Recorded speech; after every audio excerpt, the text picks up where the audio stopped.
Palm Beach Gardens, Palm City, Jupiter, and others just like you and your families. We are a statewide recognized law firm, but it is your community and your families that we live and associate with on a daily basis. Our most satisfying achievement is when we know that our legal power has helped a fellow member of our Palm Beach County and Treasure Coast community secure a fair and just huge result. If you've been injured, the lawyers at Smith Ball, Bayas, and Prather will help. Call us at 500-HELP, 500-HELP. With Smith Ball, Bayas, and Prather, help is just a local phone call away. Offices Palm Beach Gardens, Boca Raton, and Port St. Lucie. From Vero Beach down to Boca Raton and out to the muck, we've got you covered all over Palm Beach County and the Treasure Coast on ESPN 106.3. Well, we're coming to your city. HSS Florida presents ESPN West Palm's High School Game Day. We're coming to your city. The biggest games, the most compelling stories, the area's best high school sports coverage. Supported by Smith, Ball, Bayas, and Prather. ESPN West Palm High School Game Day is also presented by Kaiser University, South Florida Ford, Sports Certified by VitaCost, Muss Plus by Messi, Duffy's Sports Grill, Culligan, Racetrack, Safebound Moving and Storage, and the Boca Raton Bowl. And we're coming to your city. Wow, we're 1 for 1. Can we go 2 for 2 with area high school football teams in their state championship? Cardinal Newman won yesterday, beat Chaminade Madonna in a classic. Now you got the 6A state championship today. You got West Boca taking on West Broward. We got coverage right here on ESPN 106.3, streaming live on YouTube at ESPN Top 63 audio only. You can catch the highlights on our Twitter at ESPN Top 63. My name is Colin Russo. We got Damian Prez back here. We're going to send it down to Christian Cat here in just about 20 minutes. In the meantime, we'll hear from an area high school coach in the interim. You got West Boca, West Broward. We got the goal coverage on the audio on YouTube, so make sure you tune in there. Should be a good afternoon on a Friday edition of ESPN West Palm High School Game Day, the 12th of December, 2025. Playing football, it's still at this time. You know something must be going right. Well, you got Cardinal Newman 1 for 1. We got Vero Beach tomorrow against Lake Mary in the 7A state title game. That will be tomorrow. And then you also got West Boca today. So we're 1 for 1 of the area high schools teams that we cover here at ESPN West Palm. Can we go 3 for 3? Can we go 2 for 3?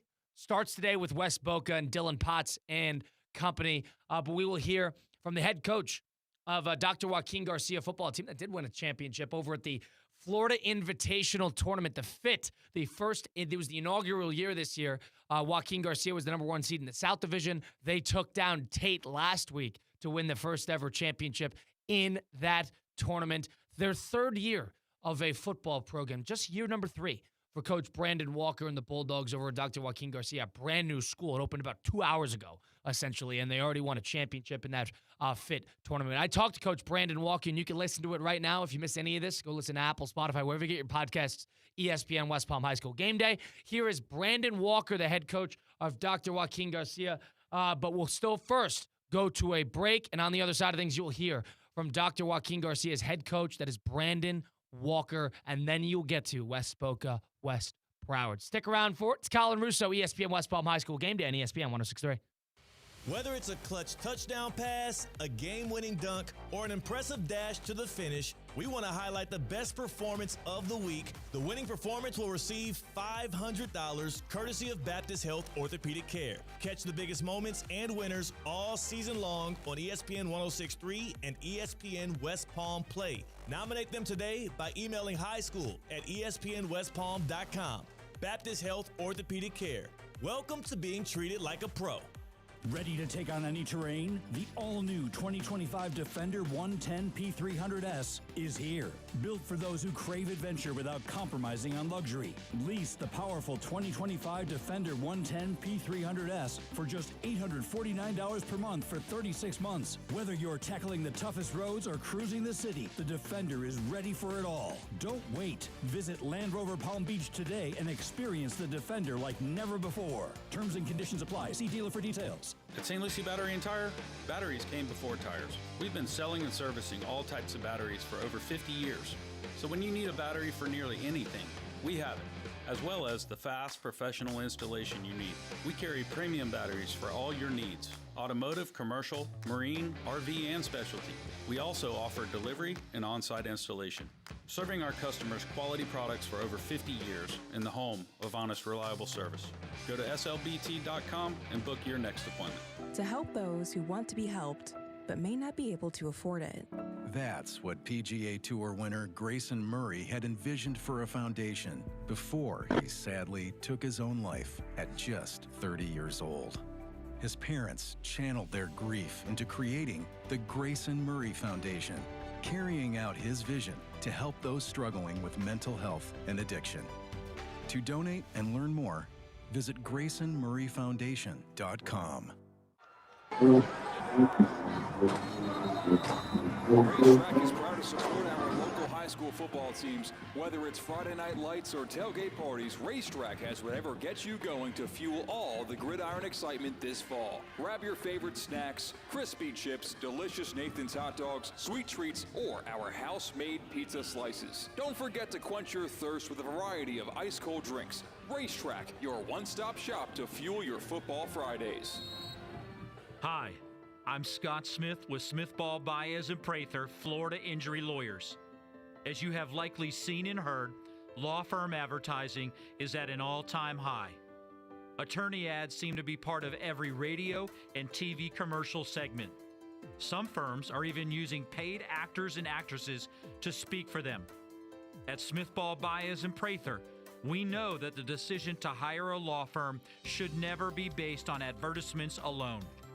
It is our past results and many positive 5-star reviews that we encourage you to read at smithball.com to learn more about our law firm.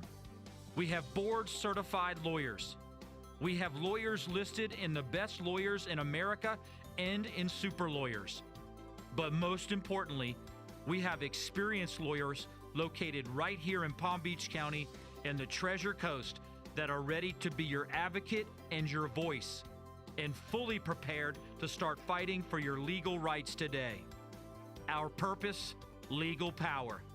Our mission, huge results. If you've been injured, the lawyers at Smith Ball, Bayas, and Prather will help. Call us at 500-HELP, 500-HELP. With Smith Ball, Bayas, and Prather, help is just a local phone call away. Offices Palm Beach Gardens, Boca Raton, and Port St. Lucie. In sports and in life, how you move matters. So when injuries or pain get in the way, the orthopedic specialists at HSS Florida provide world-class care to get you moving again. From non-surgical and surgical care to personalized rehabilitation, HSS Florida offers the same quality and expertise you expect from HSS, the world's #1 in orthopedic care. With 2 convenient locations in West Palm Beach and Wellington. Learn more at hss.edu/Florida. Choose better, move better. New to Roger Dean Chevrolet Stadium in 2026, fans can become season ticket members of the Jupiter Medical Center Champions Club. Enjoy all-inclusive food and non-alcoholic beverages, a private bar, and specialty cocktails for an elevated baseball experience. Purchase your season tickets to the Jupiter Medical Center Champions Club at RogerDeanChevroletStadium.com. See you soon at America's busiest ballpark. You're listening to ESPN West Palm High School Game Day, presented by HSS Florida. Choose better, move better, and supported by Smith, Ball, Bayas, and Prather. Well, we're coming to your city.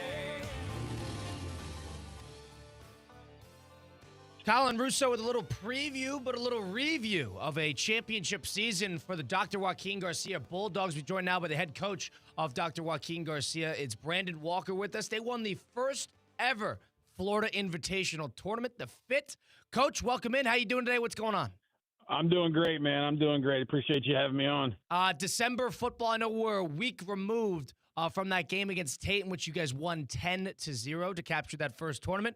Walk me a little before that. When did you know you were going to play in this tournament? Did this sort of come out of nowhere? Was this an invitational that sort of came to you at the end of the season? When did you know that you were going to take part in this event? Yeah, so basically when they did the brackets for the FHSAA, they had a live stream.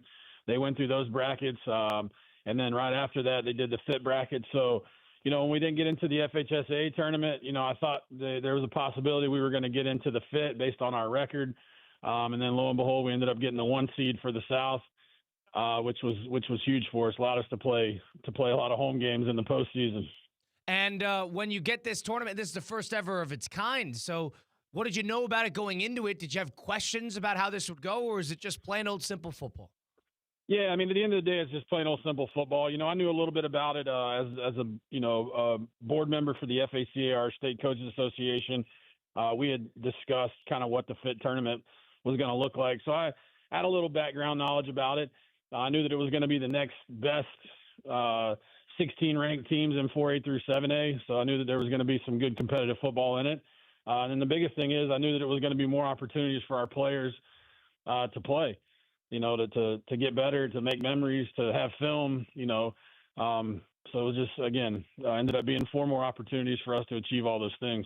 And Coach, 6 straight wins to finish the year, finishing the year at 11-3, third ever year for the Joaquin Garcia football program. Tell me a little bit about how that last month went, month and a half, give or take. You played playoff football. You played in the Florida Invitational Tournament. You finished off the season strong. What did you like most about how the guys responded mid-season to the end of the season?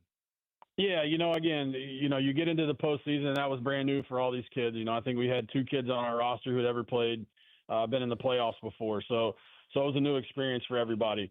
I was super impressed with our kids' resilience. I mean, we were pretty banged up. I think we ended up the last 2 games of the year. I think we ended up dressing like 32 kids from a roster of originally about 46. We had some kids that decided to do other things when our regular season ended. We had some injuries, but I tell you what, the kids that stuck it out, man, I couldn't be more proud of them. Their resilience, their determination. And we said, hey, if we're in it, we might as well win the whole dang thing. And that was kind of our mindset going through the whole process was we were going to show up and go to work. And, if another week presented itself for us to play, we were going to be there to play. As a coach who is coaching a bunch of guys who don't have a lot of playoff or any playoff experience at the football level, did you try to keep everything as similar as possible? Did you try to change things up to get them kind of in the mode that this is different, that we are now in win or go home time? How did you approach those games? We talked about those things, and really kind of the end of our regular season was kind of that. We had Dillard late in the year. We had Royal Palm late in the year. That was a kind of a must-win game for us in order to potentially qualify for the FHSAA. So really, probably about the last 8 weeks of our season was, in our mind, kind of win or go home. I think one of the big things that coaches do sometimes in playoff-type situations, they overcoach it. They try to change and do different things. Our philosophy and our plan was we're just going to keep preparing like we prepared all year. I mean, it boded well for us for the year. We performed pretty well all year, so we didn't really want to change a whole lot. We just wanted our kids to kind of go through their normal routines, not make the situation any bigger than it was. But, again, with our kids understanding that, if you don't win, the season's over. And if that's not motivation enough for you as a player, I don't know what is. And thinking broad scope, I know you get your leaders on your team, but over the course of the season, what part of the team were you most impressed with the progression steps that they took? Whether, different parts of the team, whether it be in August versus in December, what part, position group, players, what type of team, what part of the team really took steps forward that you were really impressed with? I'll tell you what, from a position group standpoint, I would definitely say our offensive line. And, I'm a little bit biased as a former offensive lineman, but that was a group that really struggled early on in the year. We had really only 2 returning starters from the year before. So we were a pretty young group up front. But I tell you what, those guys really gelled together. Our offensive line coach did a great job all year of just kind of chipping away. And each week those kids got better and better and better. And, they played really good football down the stretch for us. So that would definitely be the group that I was most pleased with their progress throughout the year. Coach, when coaching your offensive line or when talking to your offensive line guys, is the biggest thing for you as somebody with experience in the matter? Is it cohesion amongst the 5? Is it understanding schemes? Is it just physicality? What's the biggest thing you try to drill into your guys throughout the season? Yeah, I mean, I think initially you start with just physicality, with getting those guys to play tough, to run off the football and strike people. And, then again, as you get better at that, then you can focus more on scheme. Obviously, communication's key throughout. But it's really, to me, the root of all of it. It really starts with the physicality of your offensive line. I mean, even if we block the wrong guys, we want to block them physically. We want to, drive guys off the football. So getting guys to do that's really kind of the key to get it all started. And going into the Florida Invitational Tournament, especially the Tate game, 10-0 final score. Going into that game, this is not an opponent that you're necessarily used to. What was the process going into preparing for that game? What were the keys to the game, aspects of the game that you guys wanted to drill in on to make sure it was a successful game? Yeah, I mean, obviously their brand of football is much different than what we see here typically in South Florida. I mean, they ran the ball, I would say 90% of the time. So again, it was kind of an old school battle. We knew we had to defend the run and defend it well. And if we could get them, in the situations where they were going to have to throw the football, we were going to be in great shape. And then, defensively, I thought they did a great job. Early on in the game, they confused us a little bit with some coverages. We missed some pickups on pressures. But again, first half, and we didn't score any points, but we had some opportunities. We missed some guys, missed some big play opportunities. And then again, at halftime, we just kind of went in and said, listen, let's just play our brand of football. We came out with a kind of an aggressive approach in the second half, and it, ended up paying off for us. And playing a heavy run-first team, as you're right, it's not something you see necessarily every day with the amount of skill position talent that Palm Beach County and the Treasure Coast has to offer. But going into a game like that where, it's just going to be hats on hats, and it's just a different brand of football, like you said. But in a lot of ways, it's a perfect test to kind of finish off the season because it's the ultimate test of physicality, no?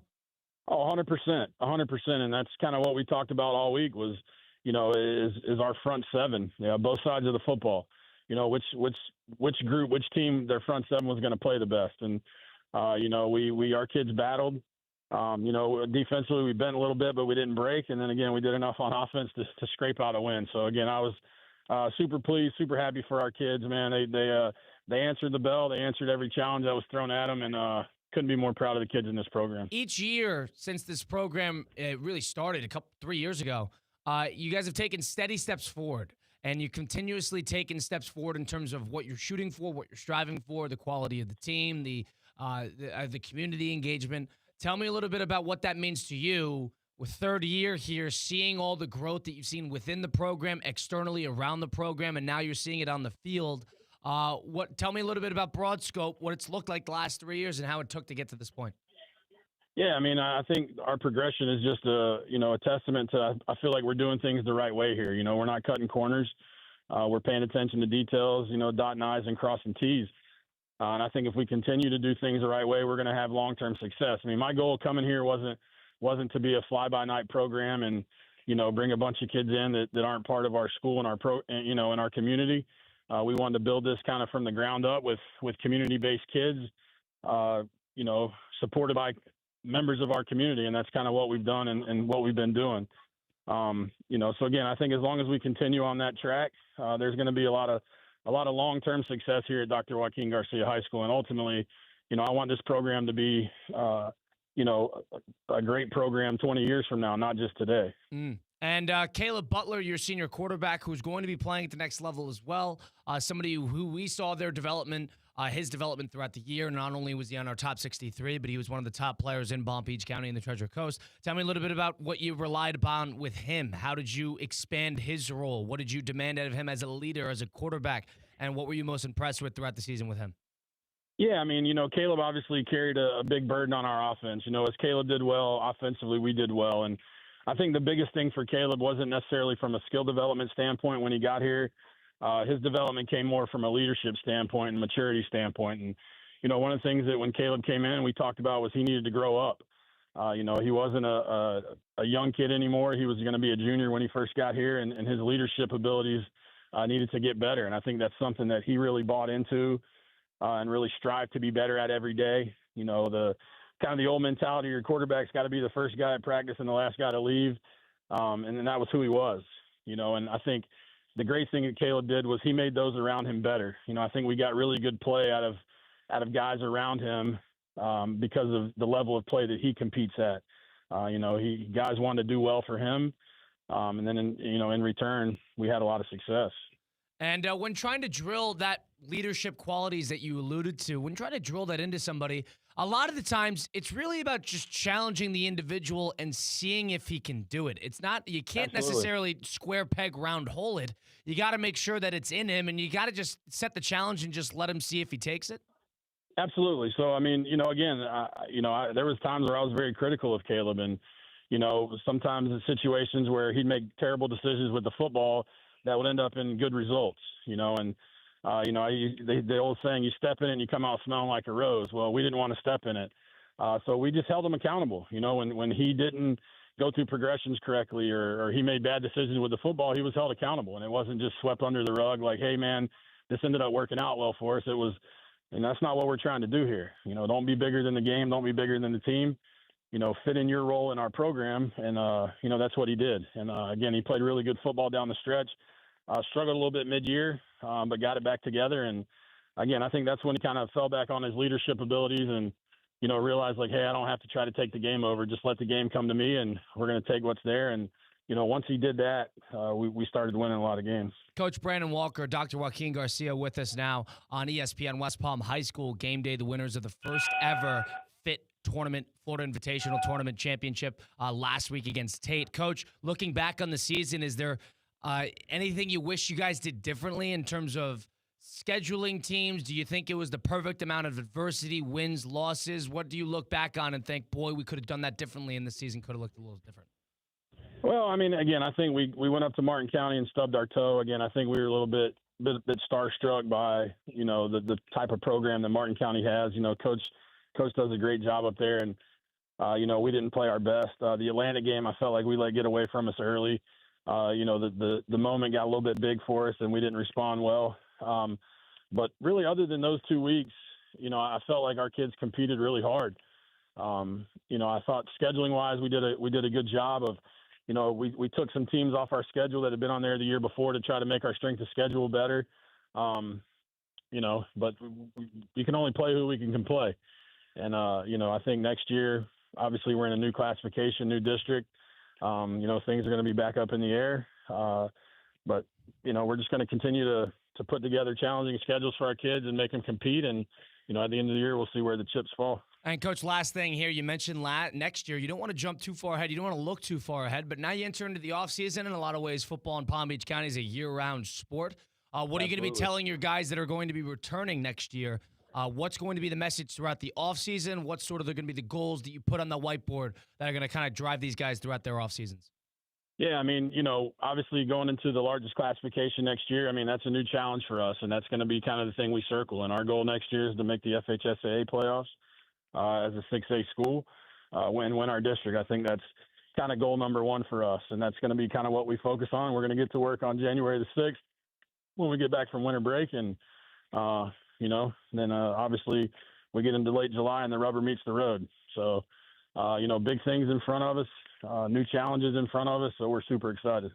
Coach, I appreciate the time. Congratulations on such a successful season in year 3 of the program for you guys. I look forward to continue watching you guys continue to develop through the offseason and into next year. Congratulations on an awesome year. Looking forward to talking again soon, all right? Appreciate it, man. Thanks a lot. You got it. That's Coach Brandon Walker, Dr. Joaquin Garcia. Colin Russo sending things off into a commercial break. It's been ESPN West Palm High School Game Day on ESPN 106.3. It's the year-end sales event with the Ford crew. It's sales event time, Sam. Temperatures are dropping, but the deals are just getting hot. Time for our annual Ford Holiday Gift Guide. Oh, yeah. Hard to go wrong with great deals on trucks and SUVs from Ford, America's all-time best-selling auto brand. Don't forget the first rule of holiday gift giving, Hank. What's that, Sam? Always remember to treat yourself, too. Well said. Based on Automotive News Almanac historical data and industry-reported sales data from 1909 through 2024 CY. Mas Plus by Messi is hydration plus more. A beverage like no other made to give everyone an extra boost of positivity and inspiration every day. Created by Lil Messi, Mas Plus delivers a balanced blend of electrolytes with natural flavors, no artificial sweeteners or colors, no caffeine, and only 1 gram of cane sugar, plus vitamins with no compromise on quality ingredients. Floridians can purchase Mas Plus by Messi at key retailers across Florida or online at massbymessi.com. You're listening to ESPN West Palm High School Game Day, presented by HSS Florida. Choose better, move better, and supported by Smith, Ball, Bayas, and Prather. Well, we're coming to your city. Colin, have you checked out Vitacost Sport Certified Marketplace? Vitacost? I love Vitacost! Right? It's a full online sports marketplace. Over 500 performance products from trusted brands like Vega, Thorne, Vital Proteins, and Muscle Milk, all free from banned substances. So no guessing, no label scrubbing, just clean fuel to train harder and recover smarter. You got it. And don't forget, save 20% with code ESPN20 at sportcertified.com. Fuel clean, train smarter. Try Sports Certified by Vitacost today. Calling all sports fans, grab your MVP card and head to Duffy's where you can catch all of the action. Not an MVP? Sign up for free and start earning rewards today. Duffy's is voted the best sports grill year after year with their award-winning burgers and wings. Don't forget about Duffy's famous 2-for-1 drinks all day, every day. And with over 80 TVs in every location, you'll never miss a minute of the game. Visit Duffy'sMVP.com to learn more. Duffy's, our game is always on. Kaiser University's flagship campus. The 100-acre residential campus at 2600 North Military Trail in West Palm Beach extends Kaiser University's educational offerings to over 100 degrees. Kaiser University also has an athletic program with 26 national championships, including back-to-back-to-back lacrosse titles, and they just won their first ever national championship for men's tennis. Visit KUSeahawks.com for the latest on the championship flagship campus of Kaiser University. Ready to take on any terrain? The all-new 2025 Defender 110 P300S is here. Built for those who crave adventure without compromising on luxury. Lease the powerful 2025 Defender 110 P300S for just $849 per month for 36 months. Whether you're tackling the toughest roads or cruising the city, the Defender is ready for it all. Don't wait. Visit Land Rover Palm Beach today and experience the Defender like never before. Terms and conditions apply. See dealer for details. Tired of being sidelined by a sports injury? Get back in the game with Baptist Health Orthopedic Care. Whether you're a professional athlete or even a weekend warrior, you can get back to doing what you love with our compassionate orthopedic team. Experience a new level of care and get back to your best. Welcome to being treated like a pro. Make an appointment today at baptisthealth.net/ortho or call 833-556-6764. You're listening to ESPN West Palm High School Game Day, presented by HSS Florida. Choose better, move better, and supported by Smith, Ball, Bayas, and Prather. Where we're coming to your city. Welcome to Pit Bull Stadium, the home of the Class 6A FHSAA State Championship game, a battle of Western teams in the East Coast of South Florida. And we are getting ready for West Boca taking on West Broward here on ESPN 106.3 on the FM dial, on the worldwide free ESPN South Florida app, and streaming live on YouTube, ESPN West Palm. Good afternoon, folks. My name is Christian Cat on the call for this West Boca State Championship game, joined, as always, alongside the coach, Jimmy Bell, for this matchup in the Class 6A State Championship. West Boca, the defending state champions in this class. West Broward has never played in a state championship game in school history before. How you doing, Coach? Oh, wonderful, man. Excited. I mean, before I became a coach, a player, I was a fan. And so if you're in this situation where you're a fan of these games, you can't miss one. I mean, every game has been great except maybe the St. Thomas game last night, 29-0 over Lakeland. But other than that, these have been some great football games, a lot of scoring, and I'm looking for more excitement today. 2 days down, or 3 days down in the FHSAA State Championship Series, and Palm Beach County has already claimed a state championship yesterday in Cardinal Newman. One of the few blemishes in West Boca's record in 2025 was to Cardinal Newman, where the Crusaders won their game in overtime.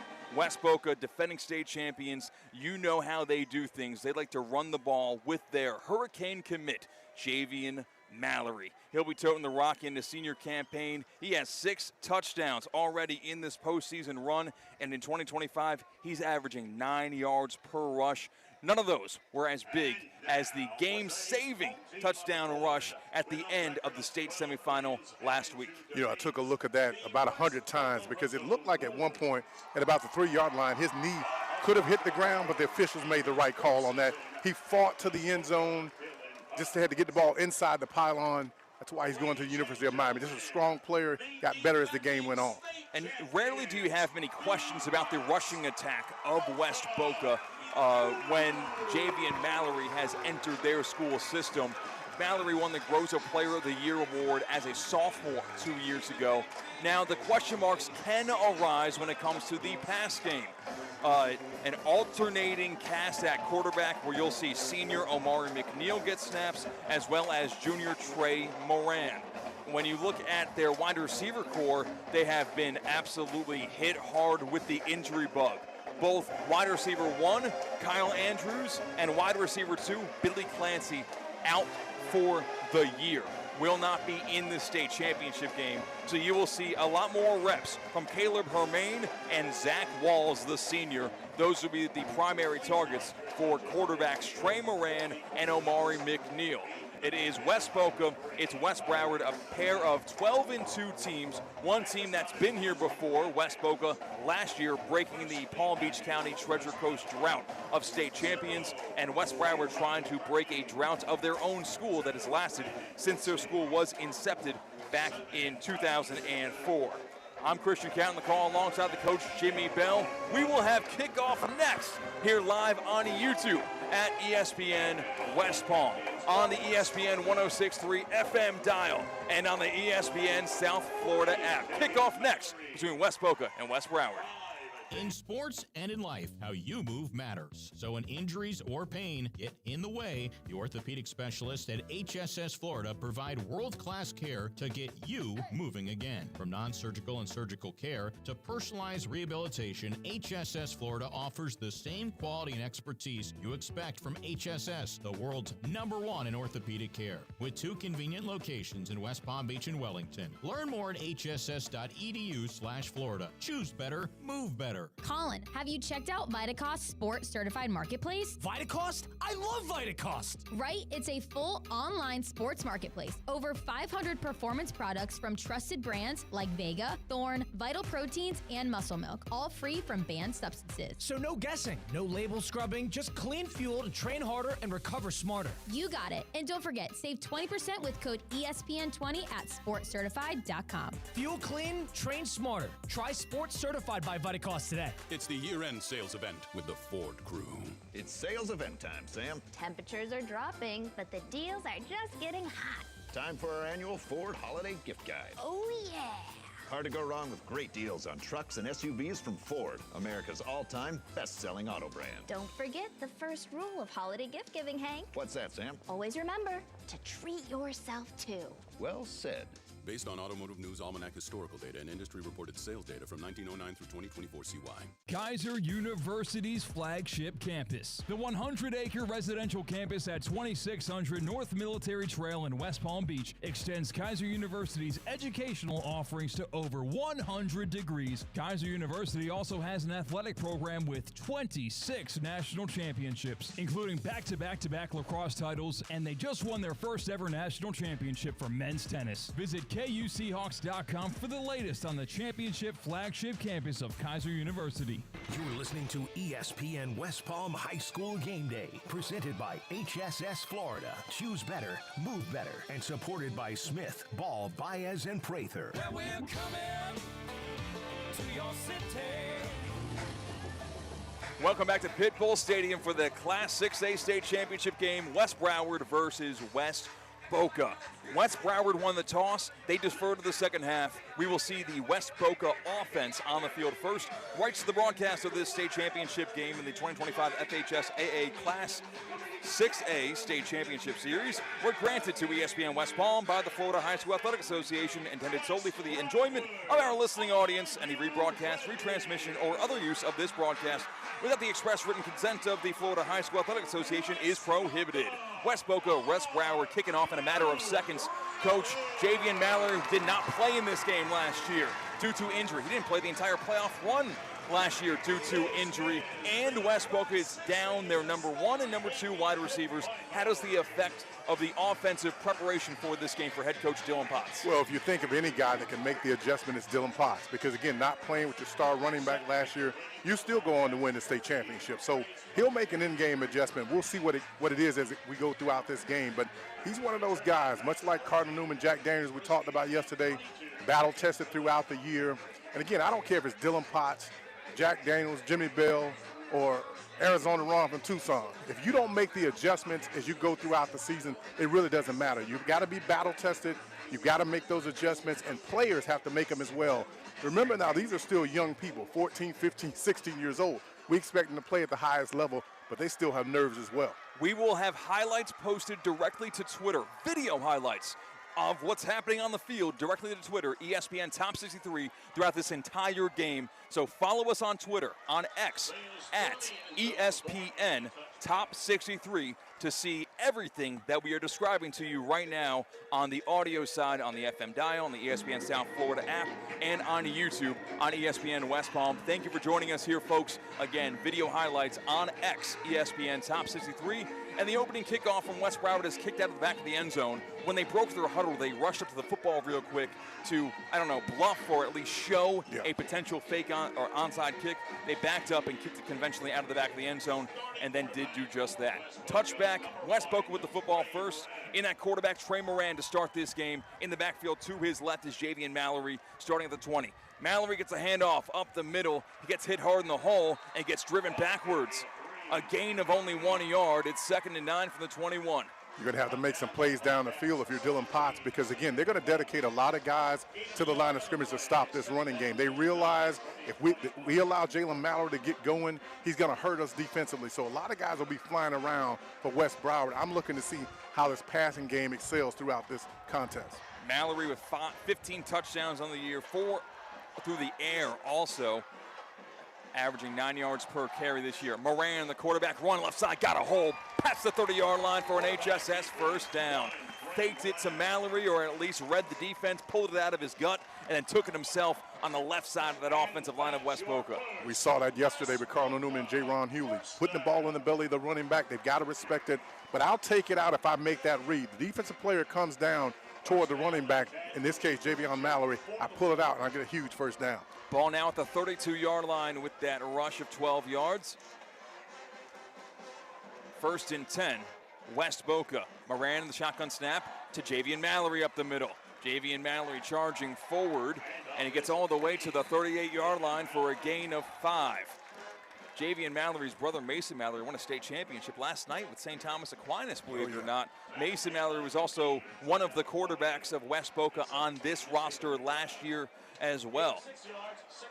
Made the transfer, as you mentioned, Mallory over to St. Thomas. Also, Miami Northwestern's quarterback, who's a true freshman, will be playing against the quarterback from American Heritage Plantation, who did the same thing, made that transfer. So it's going to be interesting to see how that plays out as well. 2nd and 5, another carry. Javion Mallory bouncing it outside across the 40, 45, across midfield, broken tackle, 45, and out of bounds, short of the 40-yard line. Another HSS first down. This one gained by Javion Mallory. A shoestring tackle slowed him up at midfield, but not enough to bring him down before he got all the way up to the 44. They mark him out of bounds at the 44-yard line. 1st and 10, West Boca.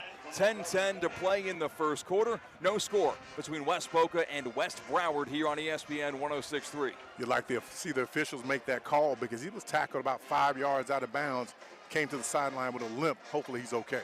2 receivers to the right side. Moran hands the ball off left side. This time it's Quentin Miller Jr. who breaks 1 tackle, fights forward, and gets a chunk gain on first down. It'll be 2nd down and 4. I'm watching Miller on that play. Got the ball high and tight.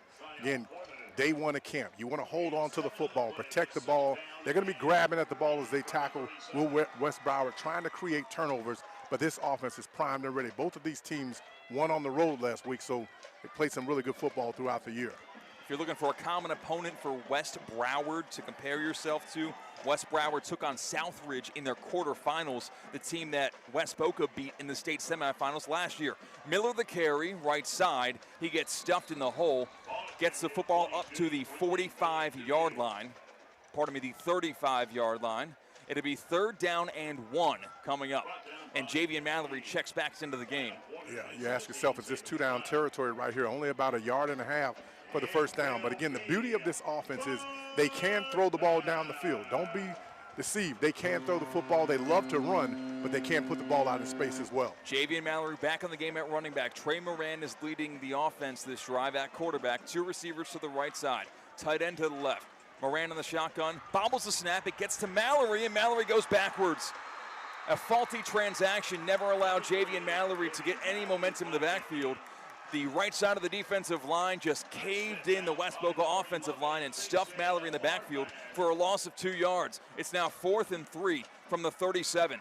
Penetration a little too much on that play, and that fumble snap, as you mentioned, up in the air through the timing off of that running play. I'm watching it here on the big screen. Again, if you catch the football, if you Trey Moran, put it in the belly of Javian Mallory, you got a huge first down. Thank you for joining us on YouTube, ESPN West Palm. Make sure you hit subscribe. We will have video highlights posted on X, ESPN Top 3 throughout the game, and a video recap on this YouTube channel. It's going to be a quarterback run going forward on 4th and 4. First down brought to you by HSS. Trey Moran keeps it himself, read the defense, and had a burst forward past the 30 to the 28-yard line. First down, West Boca. You got to be decisive at the quarterback position. Again, whether it's throwing the ball down the field or if it's a designed quarterback run inside, you have to make sure Trey Moran hold on to the football, did a great job, took a big lick about 6 yards down the field, but got the first down. It is the first time since 2010 that we have had 3 different area teams combining Palm Beach County and the Treasure Coast in a state championship game. 15 years in the waiting. Handoff. Mallory gets hit in the backfield, keeps his legs moving, does the hurricane, and he gets to the 26. It'll be 2nd down and 8. It's so important that you keep your pad level low if you're Mallory because, again, as you mentioned, he got hit in the backfield, about 2 yards in the backfield, but still was able to drive forward for about 2.5 yards on that first down. This is a West Boca team that has a flair for the dramatic. It's a West Boca program with a flair for the dramatic. You go back 2 years ago, had a Hail Mary, a Hail Mallory in his sophomore year to beat Atlantic in the state playoffs. Last year, a calamitous ending in the state semifinals against Southridge. And then last week, it took every bit of the strength of Javian Mallory to bring this team in this direction. And now Moran throws across the middle to the end zone, just too tall, too long, trying to link up with his tight end, Malik Joseph. Incomplete pass, 3rd and 8 coming up. You lure him in. Offensively, you want to run the ball, and all of a sudden you bring it out and throw it down the field. You hope that these defensive backs get caught peeking in the backfield, but on that play, West Broward did a good job of covering these receivers downfield. Had a guy out in the flat on the left side wide open, and he missed it. Ball's at the 28-yard line. Pardon me, the ball's at the 26-yard line. Line to gain is the 18. 3rd down, passing down here for West Boca. We'll see if they commit to the run game and use 2 downs to try to get a first down. 3rd and 8. Moran on the shotgun, hands it off. Mallory up the middle. Javian Mallory across the 20. He gets brought down 1 yard short of the line to gain. It'll be 4th and 1 coming up for West Boca. Prettiest 5-yard run I've ever seen in my life. Again, get inside, guy in the hole. You give him a leg, you take it away, did Mallory, and they just shifted out to the right side. Almost got to that first down marker. Still 4th down. They got to get a big push up front here. Dylan Potts, the head coach of West Boca, kind of showing their plan of action here. 3rd and 8's conventionally a passing down, committing to the run game are the West Boca Bulls. It has been only West Boca's possession since the start of this game, and a timeout is called with 6:26 to play in the first quarter. No score between West Boca and West Broward. You are listening to the 2025 FHSAA Class 6A State Championship game on ESPN 106.3. In life, how you move matters. So when injuries or pain get in the way, the orthopedic specialists at HSS Florida provide world-class care to get you moving again. From non-surgical and surgical care to personalized rehabilitation, HSS Florida offers the same quality and expertise you expect from HSS, the world's #1 in orthopedic care. With 2 convenient locations in West Palm Beach and Wellington. Learn more at hss.edu/Florida. Choose better, move better. You're listening to ESPN West Palm High School Game Day, presented by HSS Florida. Choose better, move better, and supported by Smith, Ball, Bayas, and Prather. Where we're coming to your city. 4th and 1 for West Boca. Moran in the shotgun, 2 tight ends set. They're going to run this football. Mallory to his right. Trey Moran claps his hands, takes a snap. It's Mallory, left side, in the backfield. He gets tackled and stopped. Snubbed out and erased. A no-good conversion on 4th down. We'll give the football to West Broward at their own 20-yard line. Penetration by West Broward. Zachary Iserick gets into the backfield and makes a tackle on Javian Mallory.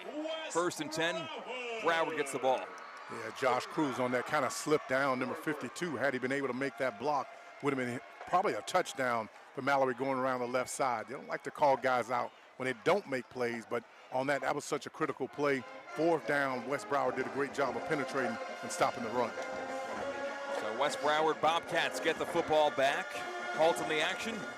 Hey, take this date down. December 17th, golf changes. Team Rory and Team Scotty, 2 of the biggest stars in the world, step onto the course built under the lights for challenges the sport has never seen before. The Optum Golf Channel Games. Fast-paced, high pressure, up close and unforgettable. With only a limited number of fans, you'll be just steps from the action.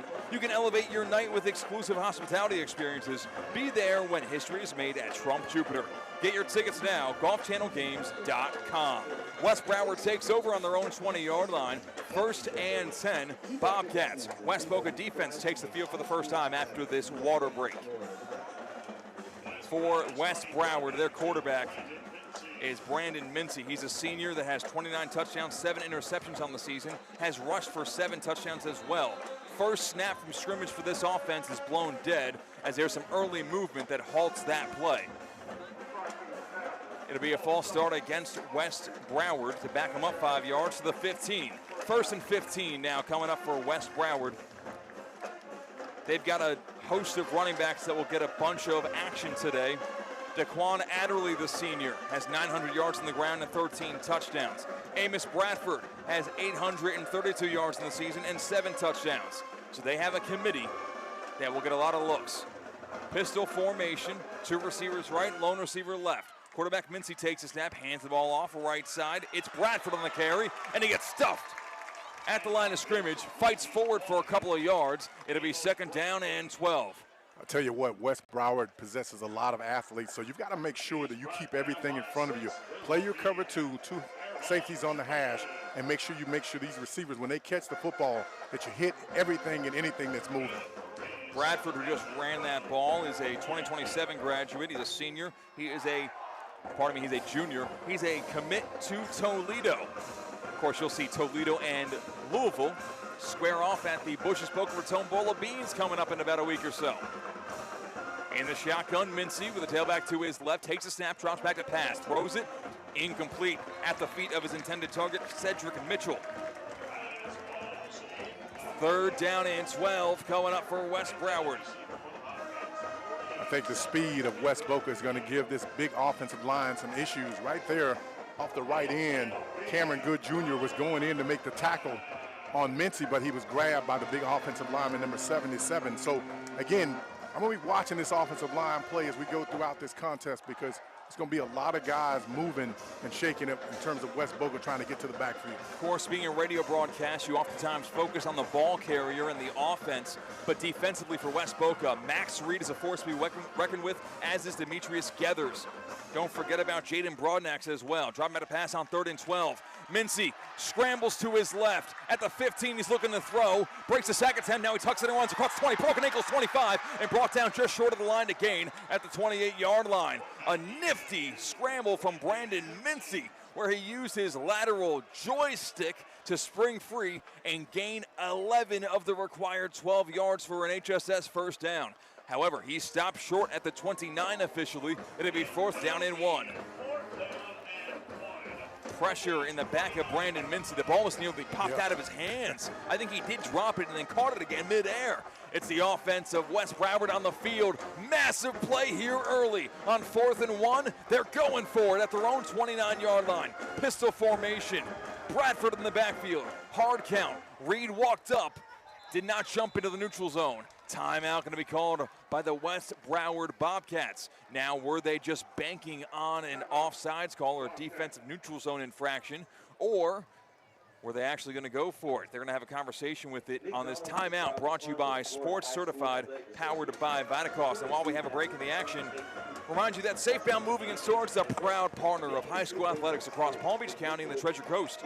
Not all moves reflect your lifestyle. At Safebound Luxury, we provide white glove services tailored for high-end homes, fine art, and designer furnishings. Our expert team ensures every piece is packed, transported, placed with precision and care. If you're relocating a residence that deserves more than just a basic move, schedule your private consultation today. SafeboundLuxury.com to experience the difference. It's not just a move, it's an experience. This is the art of moving. During the timeout, they bring the punt team on the field. So West Broward will punt this one away instead of going for it. Miles Menesale, the senior, will punt it from his own 15-yard line on 4th and 1. Good snap, catches bait, nearly blocked. Charging on through for West Boca was Joe Skies, and it's going to be returnable across the 40, 45, 50, and hit right at midfield was the return man. Brisky on the return. I was getting ready to call West Broward a riverboat gambler. You know, why would you take a chance on the 29-yard line? But like you said, they were just bluffing. So West Boca gets the football back. They force a 3 and out. It was 1st and 15 on a 1st and 10 false start. West Boca relented 14 yards and not 15 to prolong that drive for West Broward. And a sideline warning going to be given. Actually, no, it was a personal foul being given against West Boca. They would have had the football at the 49, just short of midfield, but that'll back them up 15 yards to the 34. Yeah, I don't know what Broadnax was thinking on that number 5. He went up to the player from West Broward and just kind of headbutted him. The officials were right on it, and the sideline erupted. Some of the players grabbed him, but it was a little too late. The officials had already seen it. No score at Pit Bull Stadium. All tied up at 0 apiece with 4:27 to play here in this first quarter. Dual back set. McNeil in at quarterback. It's a handoff off the middle. Broken tackle, Javian Mallory. Actually, no, this time it is not. It's Quentin Miller Jr. on the carry. Up the middle. He gains 9 to the required 10 yards. It's 2nd and 1 coming up for West Boca. Again, what is the status quo for West Boca? They use 2 quarterbacks. Not only Trey Moran, but also now senior Omari McNeil. Moran alternated drives with Mason Mallory in last year's state championship game. Omari McNeil in the shotgun, 2-back set. They're both on the left side. Lead blocker helps Javian Mallory out, who gets a carry across the 45-yard line, and he charges forward to the 47. It's an HSS first down to move the chains, nearly getting to where the drive should have begun, if not for the personal foul penalty. I'm going to be keeping my eye on what happens here as the chess match continues, because West Broward has dedicated 10 guys within 5 yards of the line of scrimmage. You see that there's no free safety. You got a one-on-one outside. Let's see if some point West Boca is going to take a shot down the field and try to exploit that. 1st and 10 from West Boca's own 48-yard line. The Bulls offense on the field with 3:23 to play in the first quarter, no score. McNeil takes a snap, hands it off left side, stuffed at the line of scrimmage, and only 1 yard gained that time from West Boca's Jaden Lockhart. Lockhart was the main ball carrier. He was RB1 on last year's state championship game team for West Boca. Only gains 1 yard there. It's now 2nd down and 9. Line to gain is the opposite 42-yard line. West Boca with the football, 2:53 to play in the first quarter. And you got to think, because of this defensive alignment, at some point, West Boca is going to have to make some plays down the field in their passing game. Same formation, 2 runners on the left side, and it's going to be a handoff. Right side, Miller across the 45-yard line into the 40. He gets down to the 41. That's enough for an HSS first down. Quentin Miller Jr. moves the chains. But until then, just keep running it on the right side. Right, they've found something on the right side of this offensive line. There's no one touching these backs until about 4 or 5 yards down the field, especially when they go to the right side. I don't want to use the word one-dimensional, but there is a clear path to how West Boca wants to win this game, and that is on the ground. That gives them the best chance, dominating time of possession, which they have had all for about 90 seconds of this game. They've had the football. Handoff in the backfield. Mallory gets stuffed in the back, and he gets driven out of bounds at the 44. Good pursuit of the ball carrier for West Broward. Cameron Goodwin Jr., the strong safety, got penetration. Also, Zachary Isaac making the tackle. Well, that helps when you got a lot of guys around the line of scrimmage. If you don't miss tackles, guys are right there. They're dedicated to it. They're getting a lot of penetration. Got a guy broke through from the second level, and the rest of the guys came in and made the tackle. It's a loss of 4 yards. Make it a loss of 3 yards, pardon. It'll be 2nd down and 13. Line against the 31.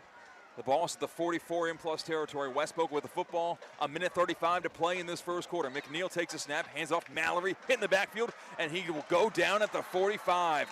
Back-to-back rushes for back-to-back losses. How many times do you hear that about Javian Mallory? 3rd down and 14. Passing down for West Boca here. Yeah, rarely, if ever. I mean, I've never seen anybody tackle him 2 times in the backfield. But again, a lot of penetration, fast defense, and West Broward did the same thing last week to Gainesville Buchholz up in Gainesville. Played a great game, won that 17-14, and they also went on the road to Southridge to win as well. So they're used to traveling. Defense travels. They've done a good job so far stopping the run. 3rd down and 14 for West Boca. Lone receiver right, lone receiver to the left side. Play action pass. McNeil looking across the middle. Pressure in his face. Rolling to his left again. Tucking it run across the 45. 40 at the 35. He's out of bounds. 4 yards short of the line to gain. Make it 5 yards short. It'll be 4th down and 5 from the 36. 4th down and 5 from the 36-yard line for West Boca. Tristan Lamb is their junior kicker. He's only 1 for 7 on the year from field goal range. His long is a 27-yarder, so this is not a kick situation for West Boca. That kind of pushes your hand, and it will be a 4th down attempt, trying to go for it on 4th and 5 for West Boca. Yeah, I like this call. Even if you line up and you don't go for it, you force them to have to play defense. If they jump, you get the 1st down. If not, you make a choice, whether you're going to go for it or try to punt it away. And a timeout's going to be called, brought to you by Sports Certified, powered by Vitacost. McNeil was in the shotgun with Mallory to his right, but before that play is run, a timeout is called. In sports and in life, how you move matters, so when injuries or pain get in the way, the orthopedic specialists at HSS Florida provide world-class care to get you moving again. From non-surgical to surgical care to personalized rehabilitation, HSS Florida offers the same quality and expertise you'd expect from the HSS, the world's #1 in orthopedic care. With 2 convenient locations in West Palm Beach and in Wellington, learn more at hss.edu/Florida. Choose better, move better. Reminder that we have video highlights being posted to X, to Twitter. Follow us at ESPN Top 63. That is where you will see the video highlights of what is going on right now at Pit Bull Stadium in this Class 6A state championship game. You can listen live on the ESPN South Florida app on YouTube right now. Thank you for joining us. We have a camera up to see myself and Coach Jimmy Bell in the booth. We are not legally allowed to live stream the game, the action on the field, so that's why you're seeing our ugly mugs and the score bug. 4th down and 5 coming up for West Boca. 41 seconds remain in the first quarter. McNeil in the shotgun, 2 receivers to the right side. It'll be a handoff, and it is not going to get close. A tackle for loss. Javian Mallory gets stuffed. Amir Sears was there, fighting through and getting penetration for the tackle for loss. Sears shot through there very quickly. Again, nobody to block him at the point of attack.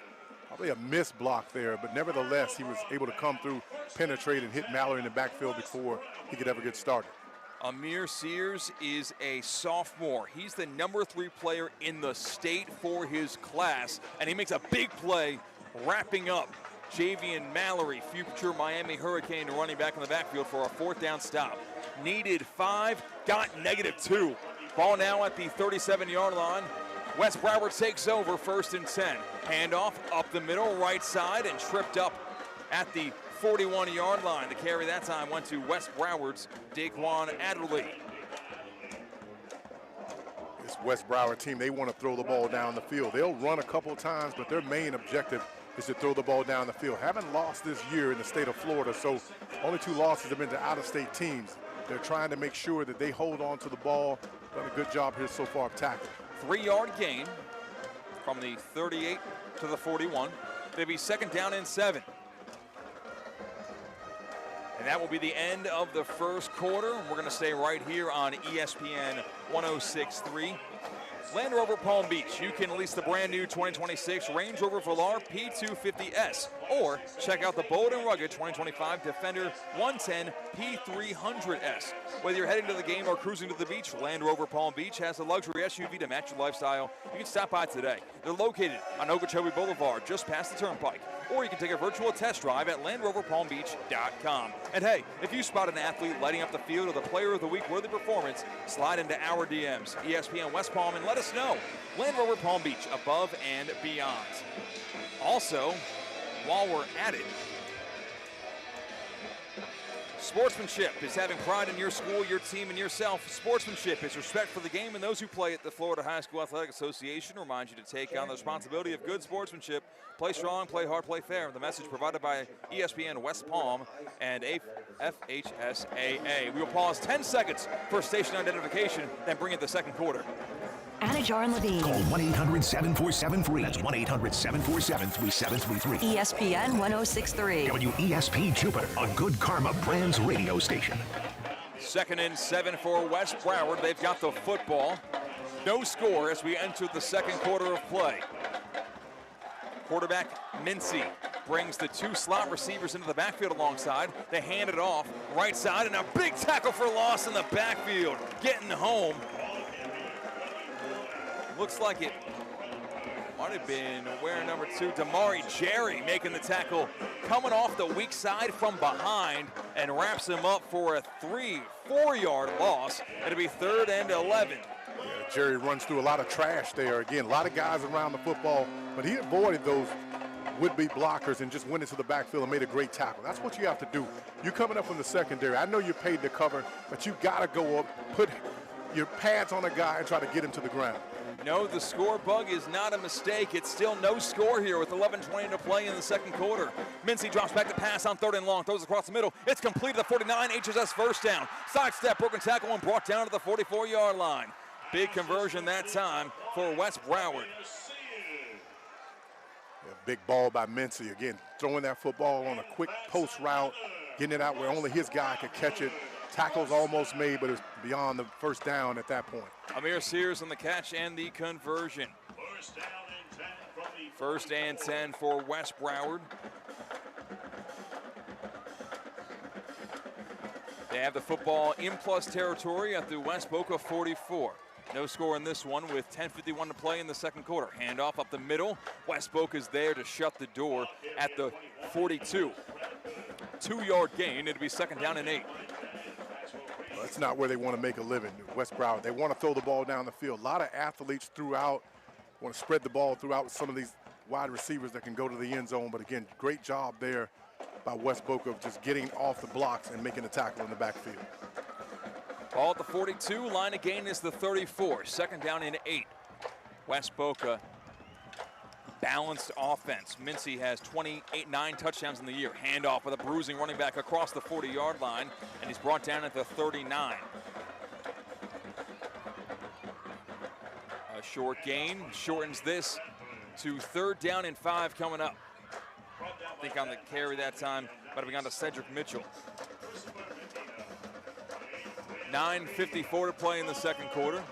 Pardon me, the carry actually went to Amos Bradford that time for West Broward.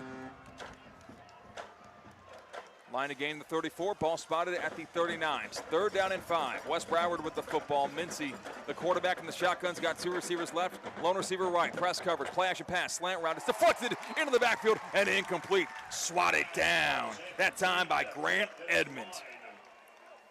Edmonds on the ESPN West Palm top 63 list. He is a force to be reckoned with on that defensive end spot. Edmond is the number 32 player on the ESPN top 63 list, which ranks, coming into their senior campaigns, the top 63 seniors that put the pads on for the fall. Edmond is a signee. He's going to be playing football at Wagner at the next level. 4th down and 5 now for West Broward, and they're keeping the offense on the field here in plus territory. Timeout going to be called by the Bobcats, brought to you by Sports Certified, powered by Vitacost, before this snap is made. And while we have this break in the action, Kaiser University just keeps on racking up state championships. Congratulations to the women's soccer team for giving Kaiser University's athletic department as a whole their 27th national championship. Yes, the women's soccer team is going to hang the red banner after winning in penalty kicks the NAIA national championship, coming in that bracket as a 14 seed. But that did not deter Kaiser's women's soccer team from hanging the red banner. Speaking of Kaiser, their football team, they have been in they're trying to go to their fourth consecutive state championship game, and this national semifinal will be in West Palm Beach at Kaiser Multipurpose Field, 1 o'clock kickoff as the Kaiser Seahawks, the number 2 team in the nation, undefeated Kaiser Seahawks, will play College of Idaho, kickoff at 1 o'clock right here on ESPN 106.3. Back to the action here at Pit Bowl Stadium. In the shotgun, Mincy on 4th and 5, drops back to pass, looks left, throws to the flats, caught at the 41, tackled just short of the line to gain. It's going to be a turnover on downs. What an open field tackle by West Boca in order to chop down the receiver and bring him down just short of what he needed. Omari Ford made the tackle 4 yards down the field of the 35, and the line to gain was the 34. Omari Ford once again on the tackle. Yeah, you hope he's okay on that play because his head hit the turf, and they're looking at him right now for Ford, but he made a great play there defensively, was actually outflanked there, but ran to the flat and got the offensive guy down before he could get to the first down marker. Needed 5, got 4, did the West Broward offense. Turnover on downs. West Boca gets the football back on their own 35-yard line. This is going to be a war in the trenches.